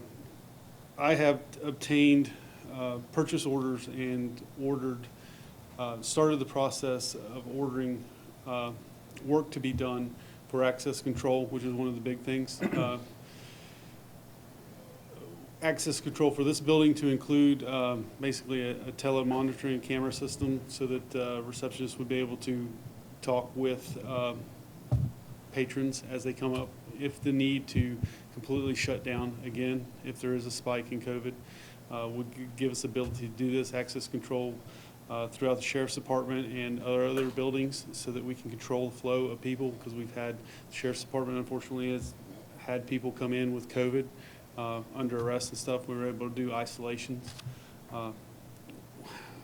All said and told, so far we've got POs in right around a $63,000 mark for all the access controls.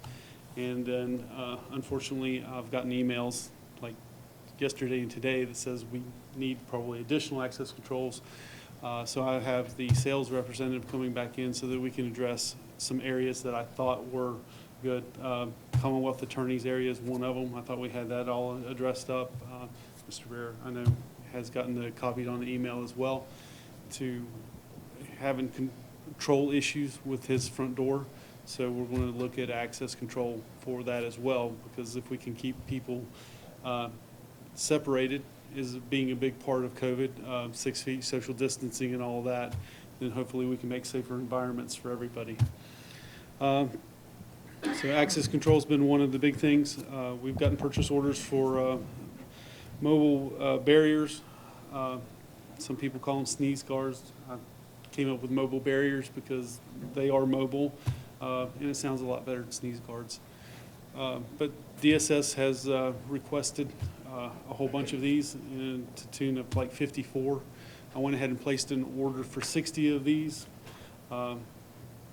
It's a little over $10,000 worth of these mobile barriers that will be able to keep people separated.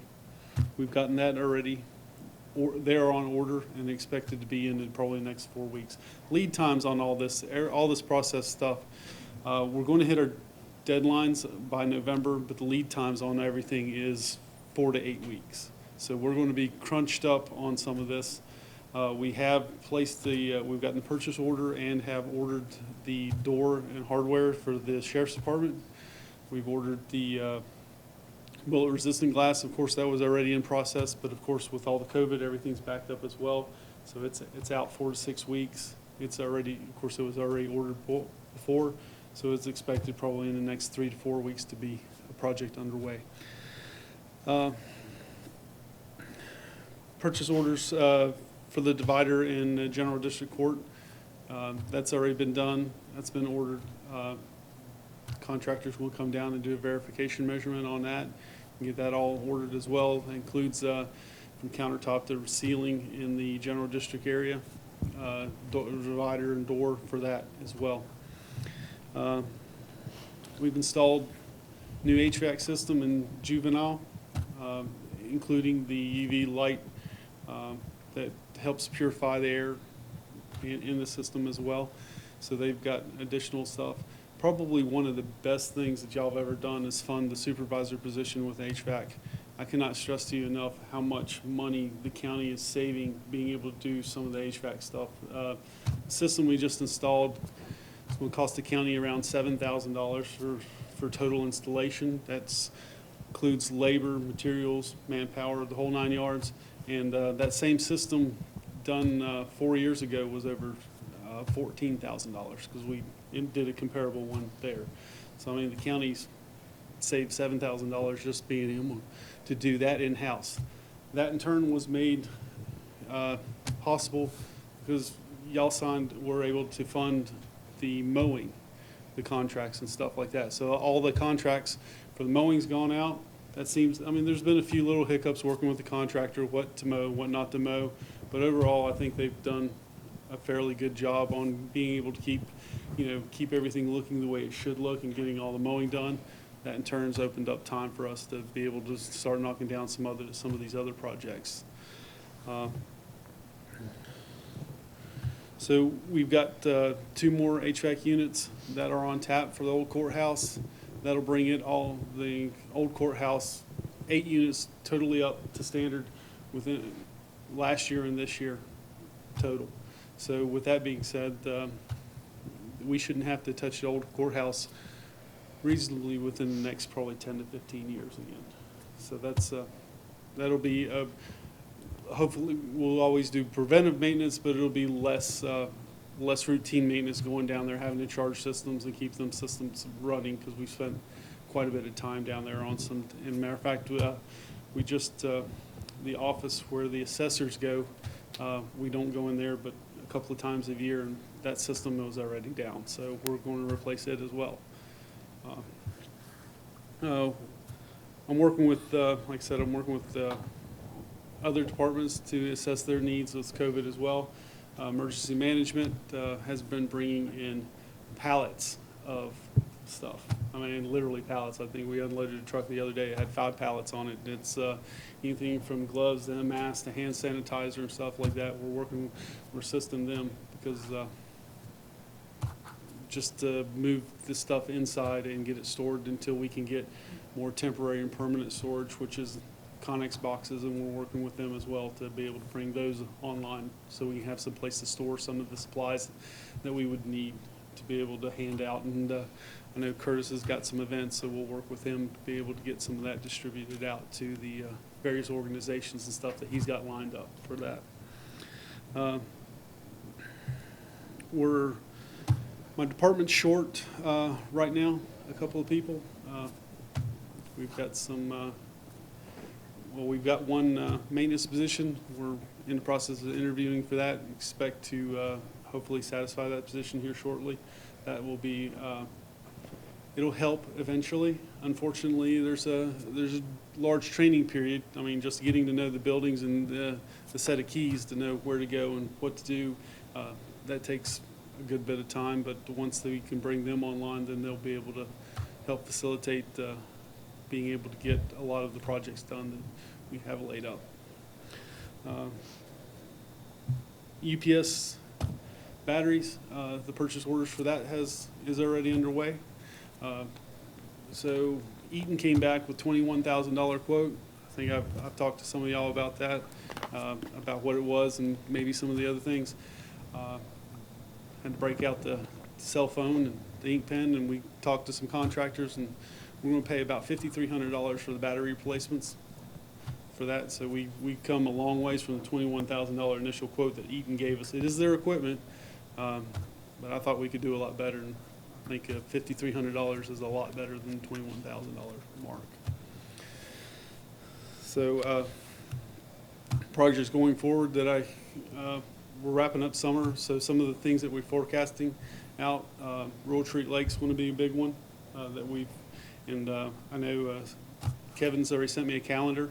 We will review it to look over what kind of timelines we're looking forward to start closing up the lake, getting it winterized, getting all those projects taken care of, and then getting prepped out equipment-wise. I know it's still 80 degrees, but I'm trying to forecast some of this stuff. You know, you got snow removal, prepping out buildings, winterization of the parks and stuff. These are the things that I think of going into the next seasons, and trying to get prepared for that. Because if I don't start preparing it now, making sure my equipment's ready to even do them, then I get behind the curve and I'll never get caught up. So these are just some of the little projects and stuff that we've got going on and have done and will be going forward and doing. I know Tire Day is still up in the air right now.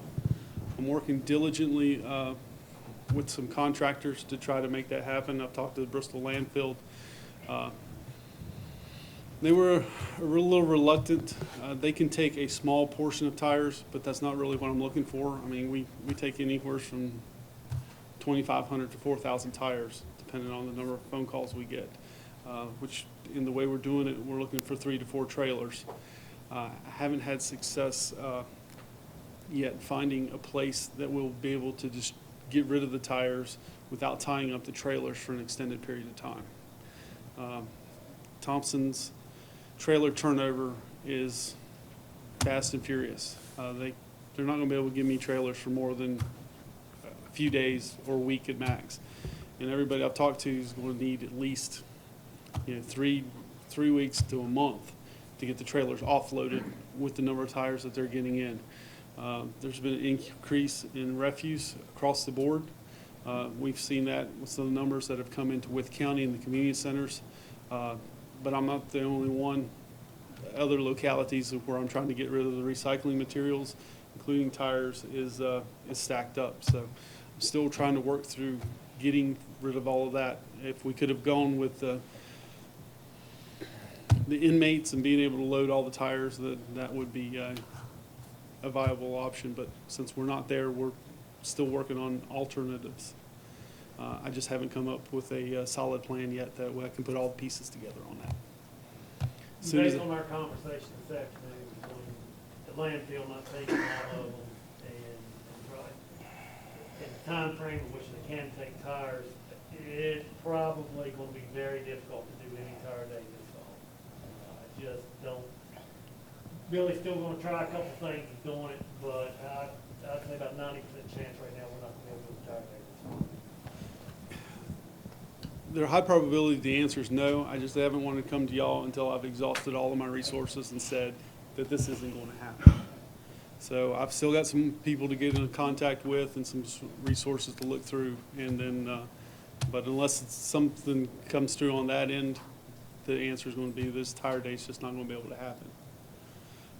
And it's the other aspect of that is the affordability aspect of it, because the numbers from where we've had tire days and what I've budgeted to, I mean, I usually budget about $4,000 for a tire day collection, and the numbers I've gotten back can push that as high as $10,000 because it's a supply and demand issue is what it comes down to. I know earlier reports said that the Barron Springs Convenience Center, we had some issues with the attendant house with the floor falling in. I had put that in some of the reports. That is being fixed It was started last week and should be completed by this week, getting the floor fixed up and put it back together. That is something I wanted to know, and it's kind of drug on a lot longer than I had wanted V&M to do, but they have finally become responsive and is taking care of the problem. So that's always some good news too. Do y'all have any questions, comments for me? Thank you, because I know you talked about the mowing part getting taken off of you guys, but I know you still got your hands full and then running around trying to get all this stuff done for CARES Act and the sneeze guards or whatever you called them. Everybody wants something. Thanks, because you guys are doing all you can. I'm glad you're almost fully staffed. Yeah, and I'm working with Ms. Collins too to get some additional custodial staff, because between some sick time and some leave time, getting these people some time off to be able to rest and recover too, it kind of pinches us up a little bit with doing the cleaning and then the of course sanitizing. We do have the system from the school, and we're working with Curtis to get additional misters, but like after we're all done within this, tomorrow morning we'll be in here and we'll sanitize this whole room as part of what we do. We do several, we're just going to start doing some of the others, and additional work, we're just going to have some more help. So. Well, good luck.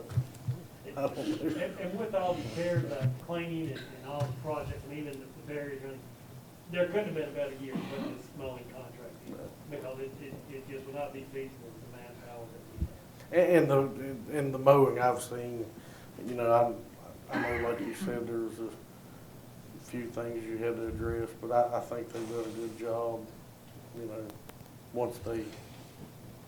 There's always going to be some hiccups with anything like this. That doesn't concern me as much. There's going to be some areas that doesn't get mowed or did get mowed.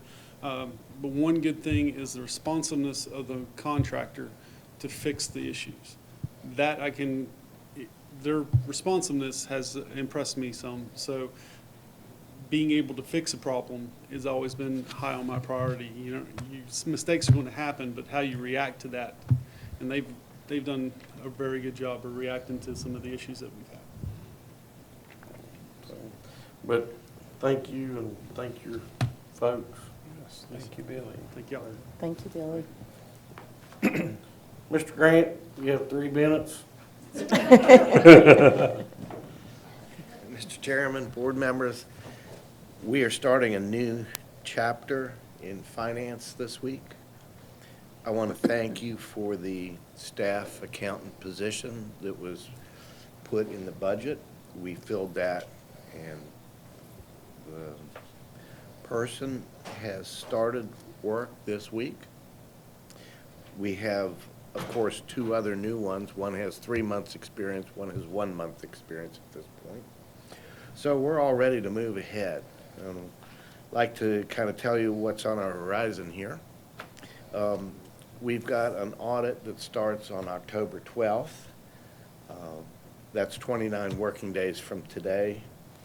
That'll include, in addition to that, preparing for that, 4 payrolls, 4 accounts, payable runs, 2 monthly closings and statements. With this new position, we're in a challenging position, but a position to move forward and get that goal met. It is my hope for that. We're also working to track and report on the CARES Act money that's coming in.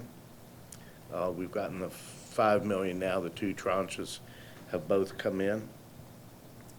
In Munis, we're looking to move forward on that soon, kind of get through the audit before we get heavy into Munis. But what we have on there is to first upgrade our platform. The Windows Internet Explorer is no longer being supported. We need to shift to another platform such as Chrome, Firefox or some other type of thing. The second thing we'd like to do is to upgrade the version to a more current version. We're on 11.3. They've changed their versions to match years now. So there's 2017, 2018, 2019. So we'll move up towards that thing, and that'll stabilize the platform for going to finish off the utility billing program. We need to do some refresh training. We need to do some conversions to get the data current. We need to test with the meter equipment, make sure that that's all synced and so forth.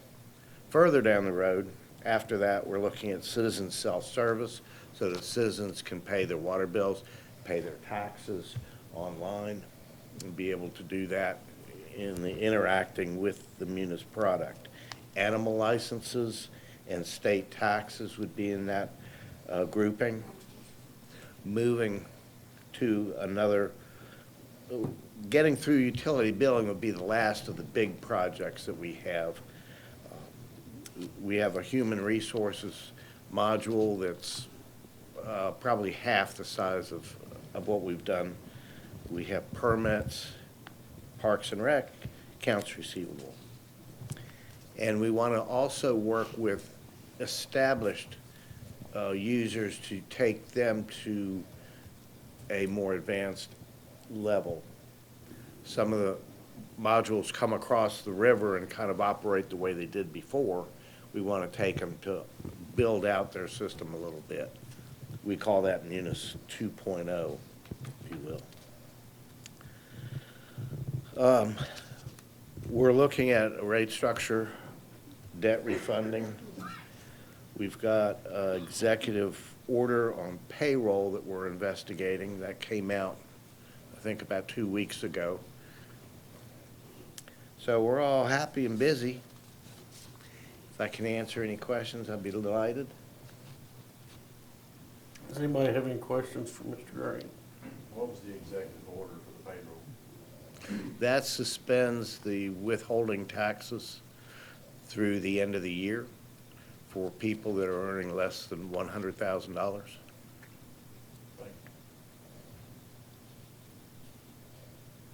You don't have to worry about it, Mr. Smith.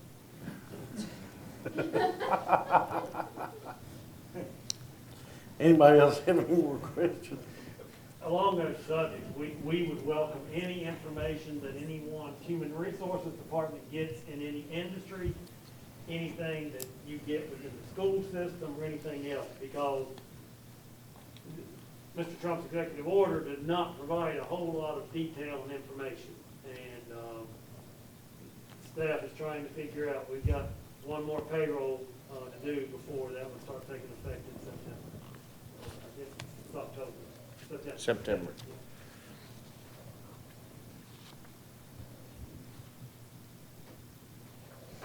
Anybody else have anything for Mr. Grant? Thank you, sir. For a Southerner, I tried to make it in 3 minutes. Thank you. Thank you. Moving on to County Administrator, Mr. Bear. Mr. Chairman, if you would, I would like to request that, in the interest of time, we skip a few of my items and do some of the ones or the individuals that are here. So if you don't mind, I'd like to jump around in my report a little bit. And the first thing I'd like to start out with is the CARES Act request, and it's a piece of paper that's handed out to you today. We have CARES Act under 7 on the agenda with a few items, but there are some additional requests here. Starting with the first one, we talked at our last meeting about a Wythe County Public Schools nutrition plan, and there was interest in the board of potentially supporting that plan. On the second page, you see the request for CARES Act fund allocation from Dr. Jeffries. And on the back of the following page, you see an additional letter of support. Dr. Jeffries is here tonight, and I would ask him to step forward and talk a little bit about this program. And you can bring Chairman Fry with you, so. Sir, he is the vice I need one of those. There you go. Mr. Chair, Madam Vice Chair, members of the board, it is a pleasure to be here this evening. And so as Mr. Baird did mention, I know through some conversations you all had internally, but also some conversations that we've had, Mr. Baird and I, just in considering some things that we could work together here, based off an idea that was sparked here by the Board of Supervisors for this. And so, in the interest of time, I was going to read this request letter here on behalf of our chair, Mr. Fry, and other members of the Wythe County School Board. Please accept this letter as a formal request on behalf of Wythe County Public Schools to receive an initial allocation of $250,000 from the CARES Act funds that were made available to Wythe County. The purpose of this request is to address food insecurities of students in Wythe County. As you're well aware, the outbreak of COVID-19 has caused financial hardship to many.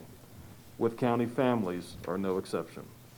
The funds would be put towards feeding Wythe County Public Schools students who do not already qualify for free meals, both breakfast and lunch, every day during the 2020-2021 school year.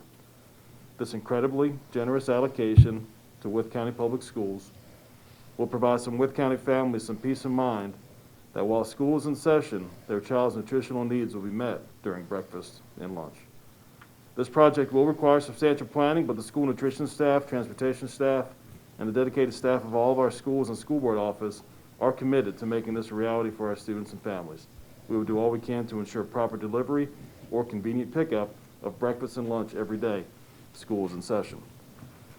Wythe County Public Schools does not currently have the budgeted operational funds necessary to provide this service to our students and families for the 2020-2021 school year.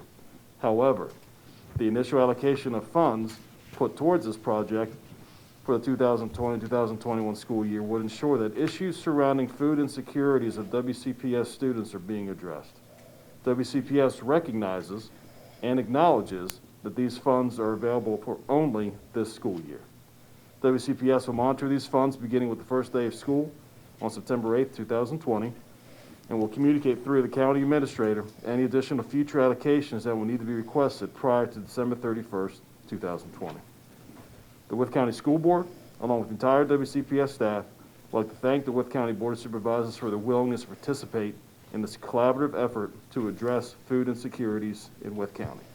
Your partnership is greatly appreciated, and your support of WCPS is truly valued.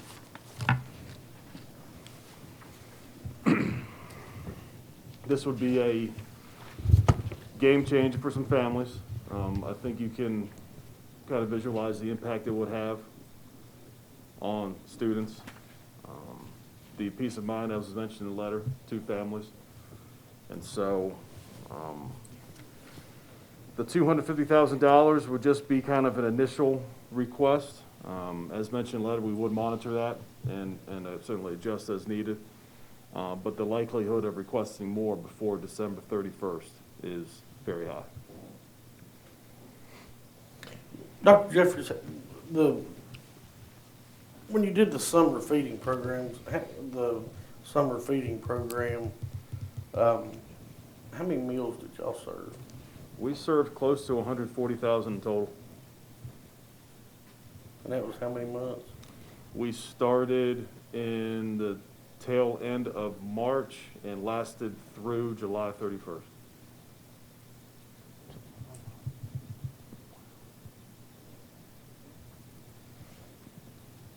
And you answered my question about the initial allocation. Mm-hmm. Yeah.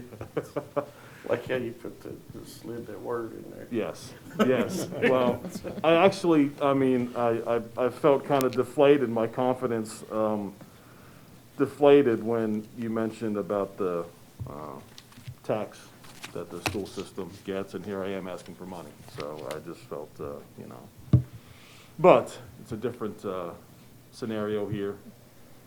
But I know that you mentioned about the summer feeding program. This is a different ball game. Now that instruction is going on, we have to operate the food service out of the National School Lunch Program, which is different from the summer feeding program. Summer feeding program, we could feed any kid in the county age 1 to 18, whether they're a student of Wythe County Public Schools or not. In essence, they could have been a visitor here, visiting family or grandparents, whatever. If we came up to get food, we were obliged to give them food. With the National School Lunch Program, every meal has to be accounted for.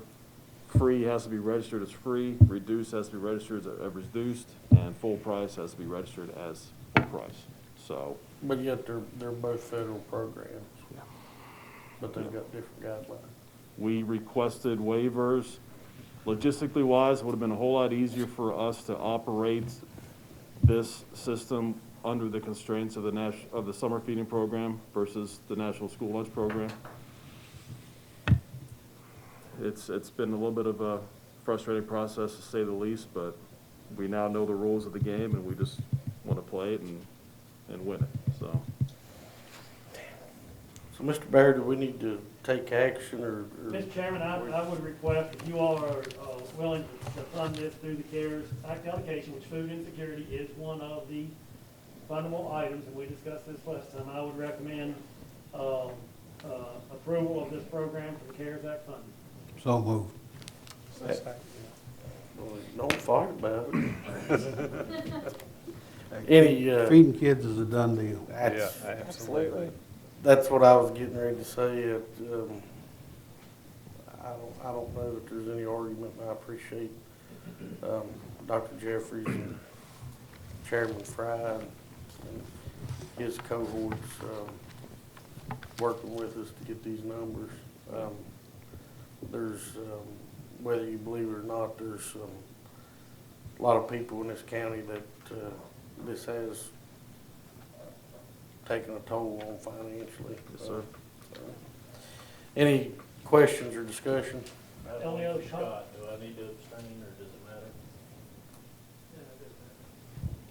And the only thing I will do is in Bruce's spreadsheets and 3-ring binders and everything we got, I'm going to keep additional money back, anticipating that they're going to have money. So we will have funds set aside that we will anticipate they may be requesting from our CARES office. And I assume you can get together, Dr. Jeffries, and do, I don't want to call it a press release, but Yes. announcement. Yes. And that's why we discussed this yesterday. I appreciate him putting this together quickly, but he needs to get everything in place. So by September 8th, is that when you all start? Yes, sir. And that's what I meant, that's why I said I didn't want to call it a press release. Yeah. Because Right. of school starting.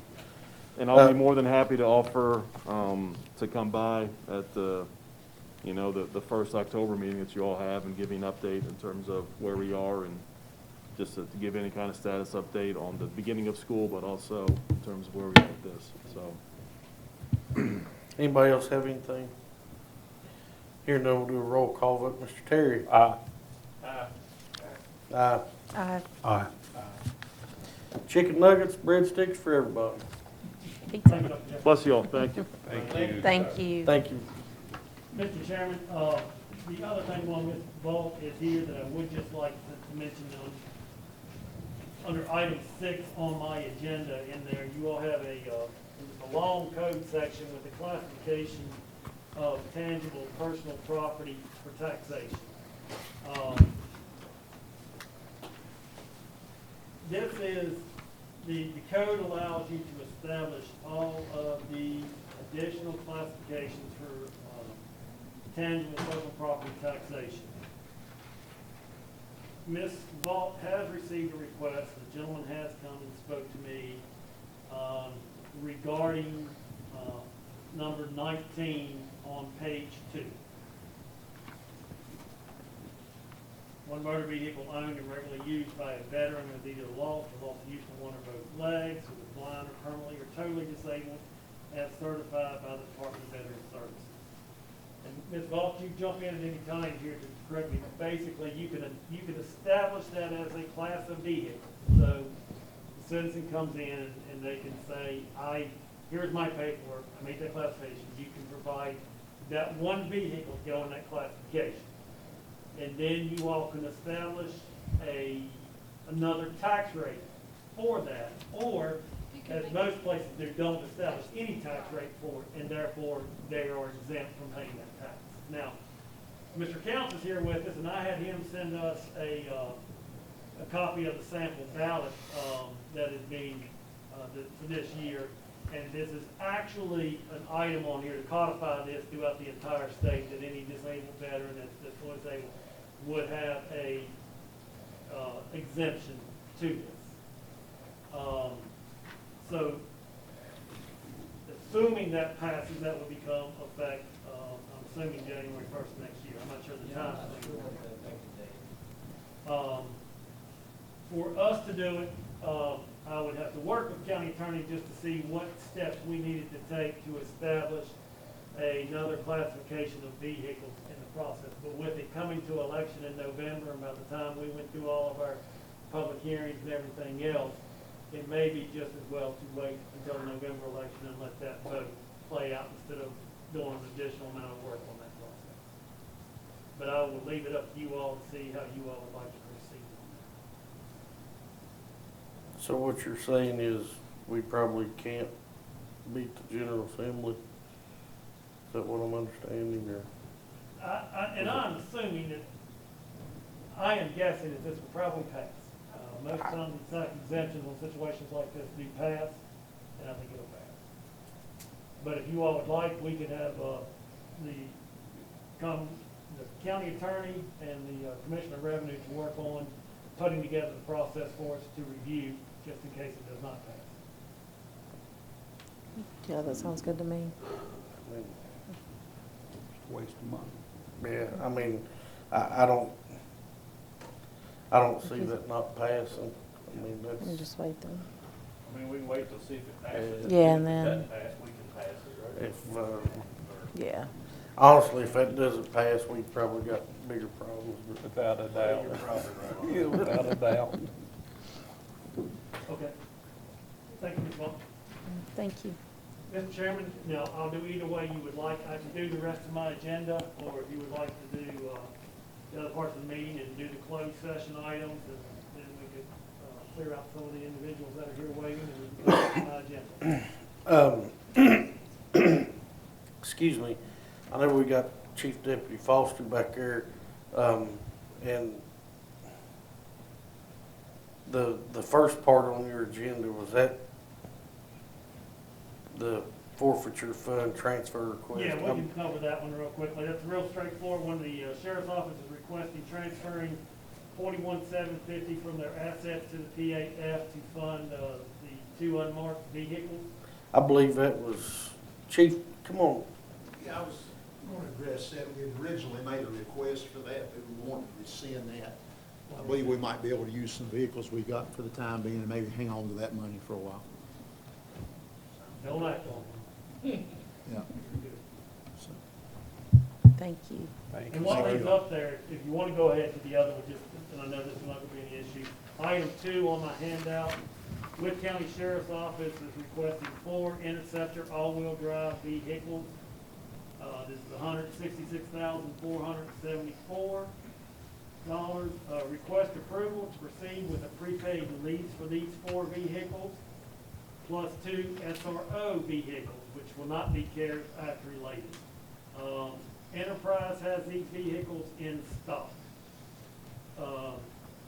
State Contract and Service Association, Sheriff Association vehicles are lower priced, but they will not be in until next calendar year. Yes, sir. and not Production set won't date. even start till next February or March, so we're looking at a long time before we could replace them. I've got one on the road right now that's got over 180,000 miles on it. So, by our ordinance, we are required to either have state contract pricing or put it out to bids. In this situation, they have got vehicles in stock and would need to request for the Board of Supervisors to approve us proceeding with purchasing these 6, or leasing these 6 vehicles from Enterprise on prepaid leases. So moved. Second. Have a motion and a second. Any question or discussion? Hearing none, do a roll call vote. Mr. Smith? Aye. Abstain. Abstain. Aye. So approved.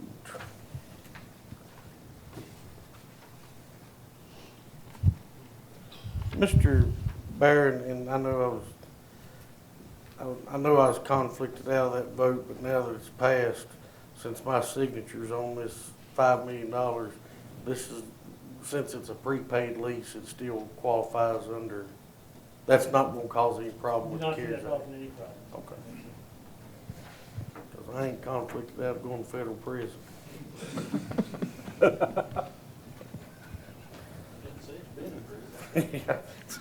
Get back to Goochland County again, won't you, Mr. Vaught? Anything else, Mr. Bear, for?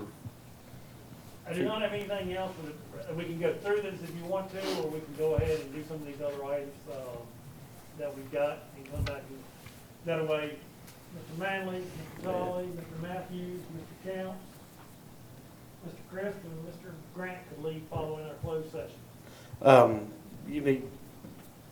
You have anything else, Chief? I just wanted to take the opportunity to thank Stephen. This was sort of last minute. We found out we had these. We had to move quick.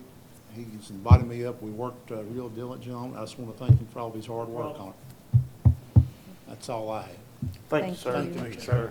So you want to do the closed session now and then come back? That works for everyone.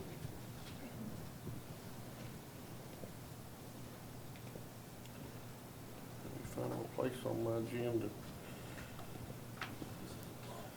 Entertain a motion to go into closed session under Code of Virginia, Section 2.2-3711A1, discussion of personnel matters, Assistant County Administrator salary and salary reviews, Section 2.2-3711A3, discussion of acquisition of real property, and Section 2.2-3711A5, discussion of prospective industry project skyscraper and others. Do we need to add anything? Yeah, 3711A7, consultation with legal counsel concerning potential litigation with Brandon County.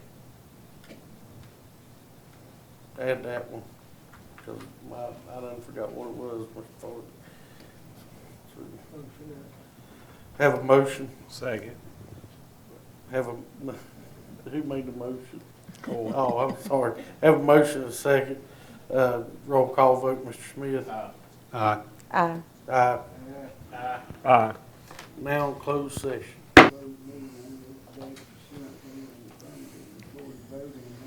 Tired. Whereas section 2.23712. I forgot that. The Code of Virginia regarding certification by the Wythe County Board of Supervisors. The associate meeting was conducted in conformity with Virginia law. Now therefore be it resolved that the Wythe County Board of Supervisors hereby certifies that to the best of each member's knowledge, one, only public business matters lawfully exempted from open meeting requirements by Virginia law were discussed in closed meeting to which this certification resolution applies, and two, only such public business matters as were identified in the motion convened in closed meeting were heard, discussed, or considered by the Wythe County Board of Supervisors. Entertain a motion to certify the closed meeting. So moved. Have a motion, have a second. Second. Do a roll call vote, Mr. Terry. Aye. Aye. Aye. So approved. Mr. Chairman, will you take a couple actions from closed session? Entertain a motion to provide a salary increase to Zach Jones, who has obtained his Class 4 wastewater license, obtained his Class 4 wastewater license, and move him to wastewater operator 1. If you want to add the other one in there as well, and carry over 40 hours in the process, just get them all done in one motion for the county administrator. Approve carryover annual leave as presented by the county administrator. So moved. Have a motion, have a second. Second. Roll call vote, Mr. Smith. Aye. Aye. Aye. Aye. So approved. Mr. Farthing, you have anything? I do not. I emailed my running task list. Steve and I update every week, just so you guys can see that for the ongoing activities anyway. So that's all I have. Mr. Chairman, can I go through a few items on my report quickly? Yes.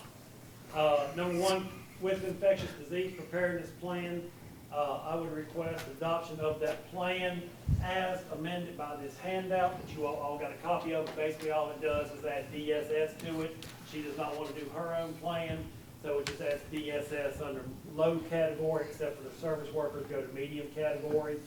None of the constitutional officers said they wanted to opt out of it and do their own plan. Two of them did confirm to me they want to be a part of our plan, so this is one of the requirements that we need to do, so I would request you all adopt this infectious disease plan. Entertain a motion to adopt the infectious disease plan COVID-19 as. So moved. Have a motion and a second. Second. All in favor signify by saying aye. Aye. Any opposed? So approved. Mr. Chairman, a motion to approve the With Opportunity Fund Performance Agreement and Governor's Agricultural, Forestry, Industrial Development Fund Performance, and authorize chairman or staff to sign as deemed necessary. So moved. Have a motion, have a second. Second. All in favor signify by saying aye. Aye. All opposed? So approved. Virginia War Memorial, they have 97 names on there. Last year, we gave them a donation of $1 a name. Request to do the same this year. Request amend and appropriate of $100 under your payments to civic organizations for the Virginia War Memorial. So moved. Have a motion, a second. Any discussion? All in favor signify by saying aye. Aye. All opposed?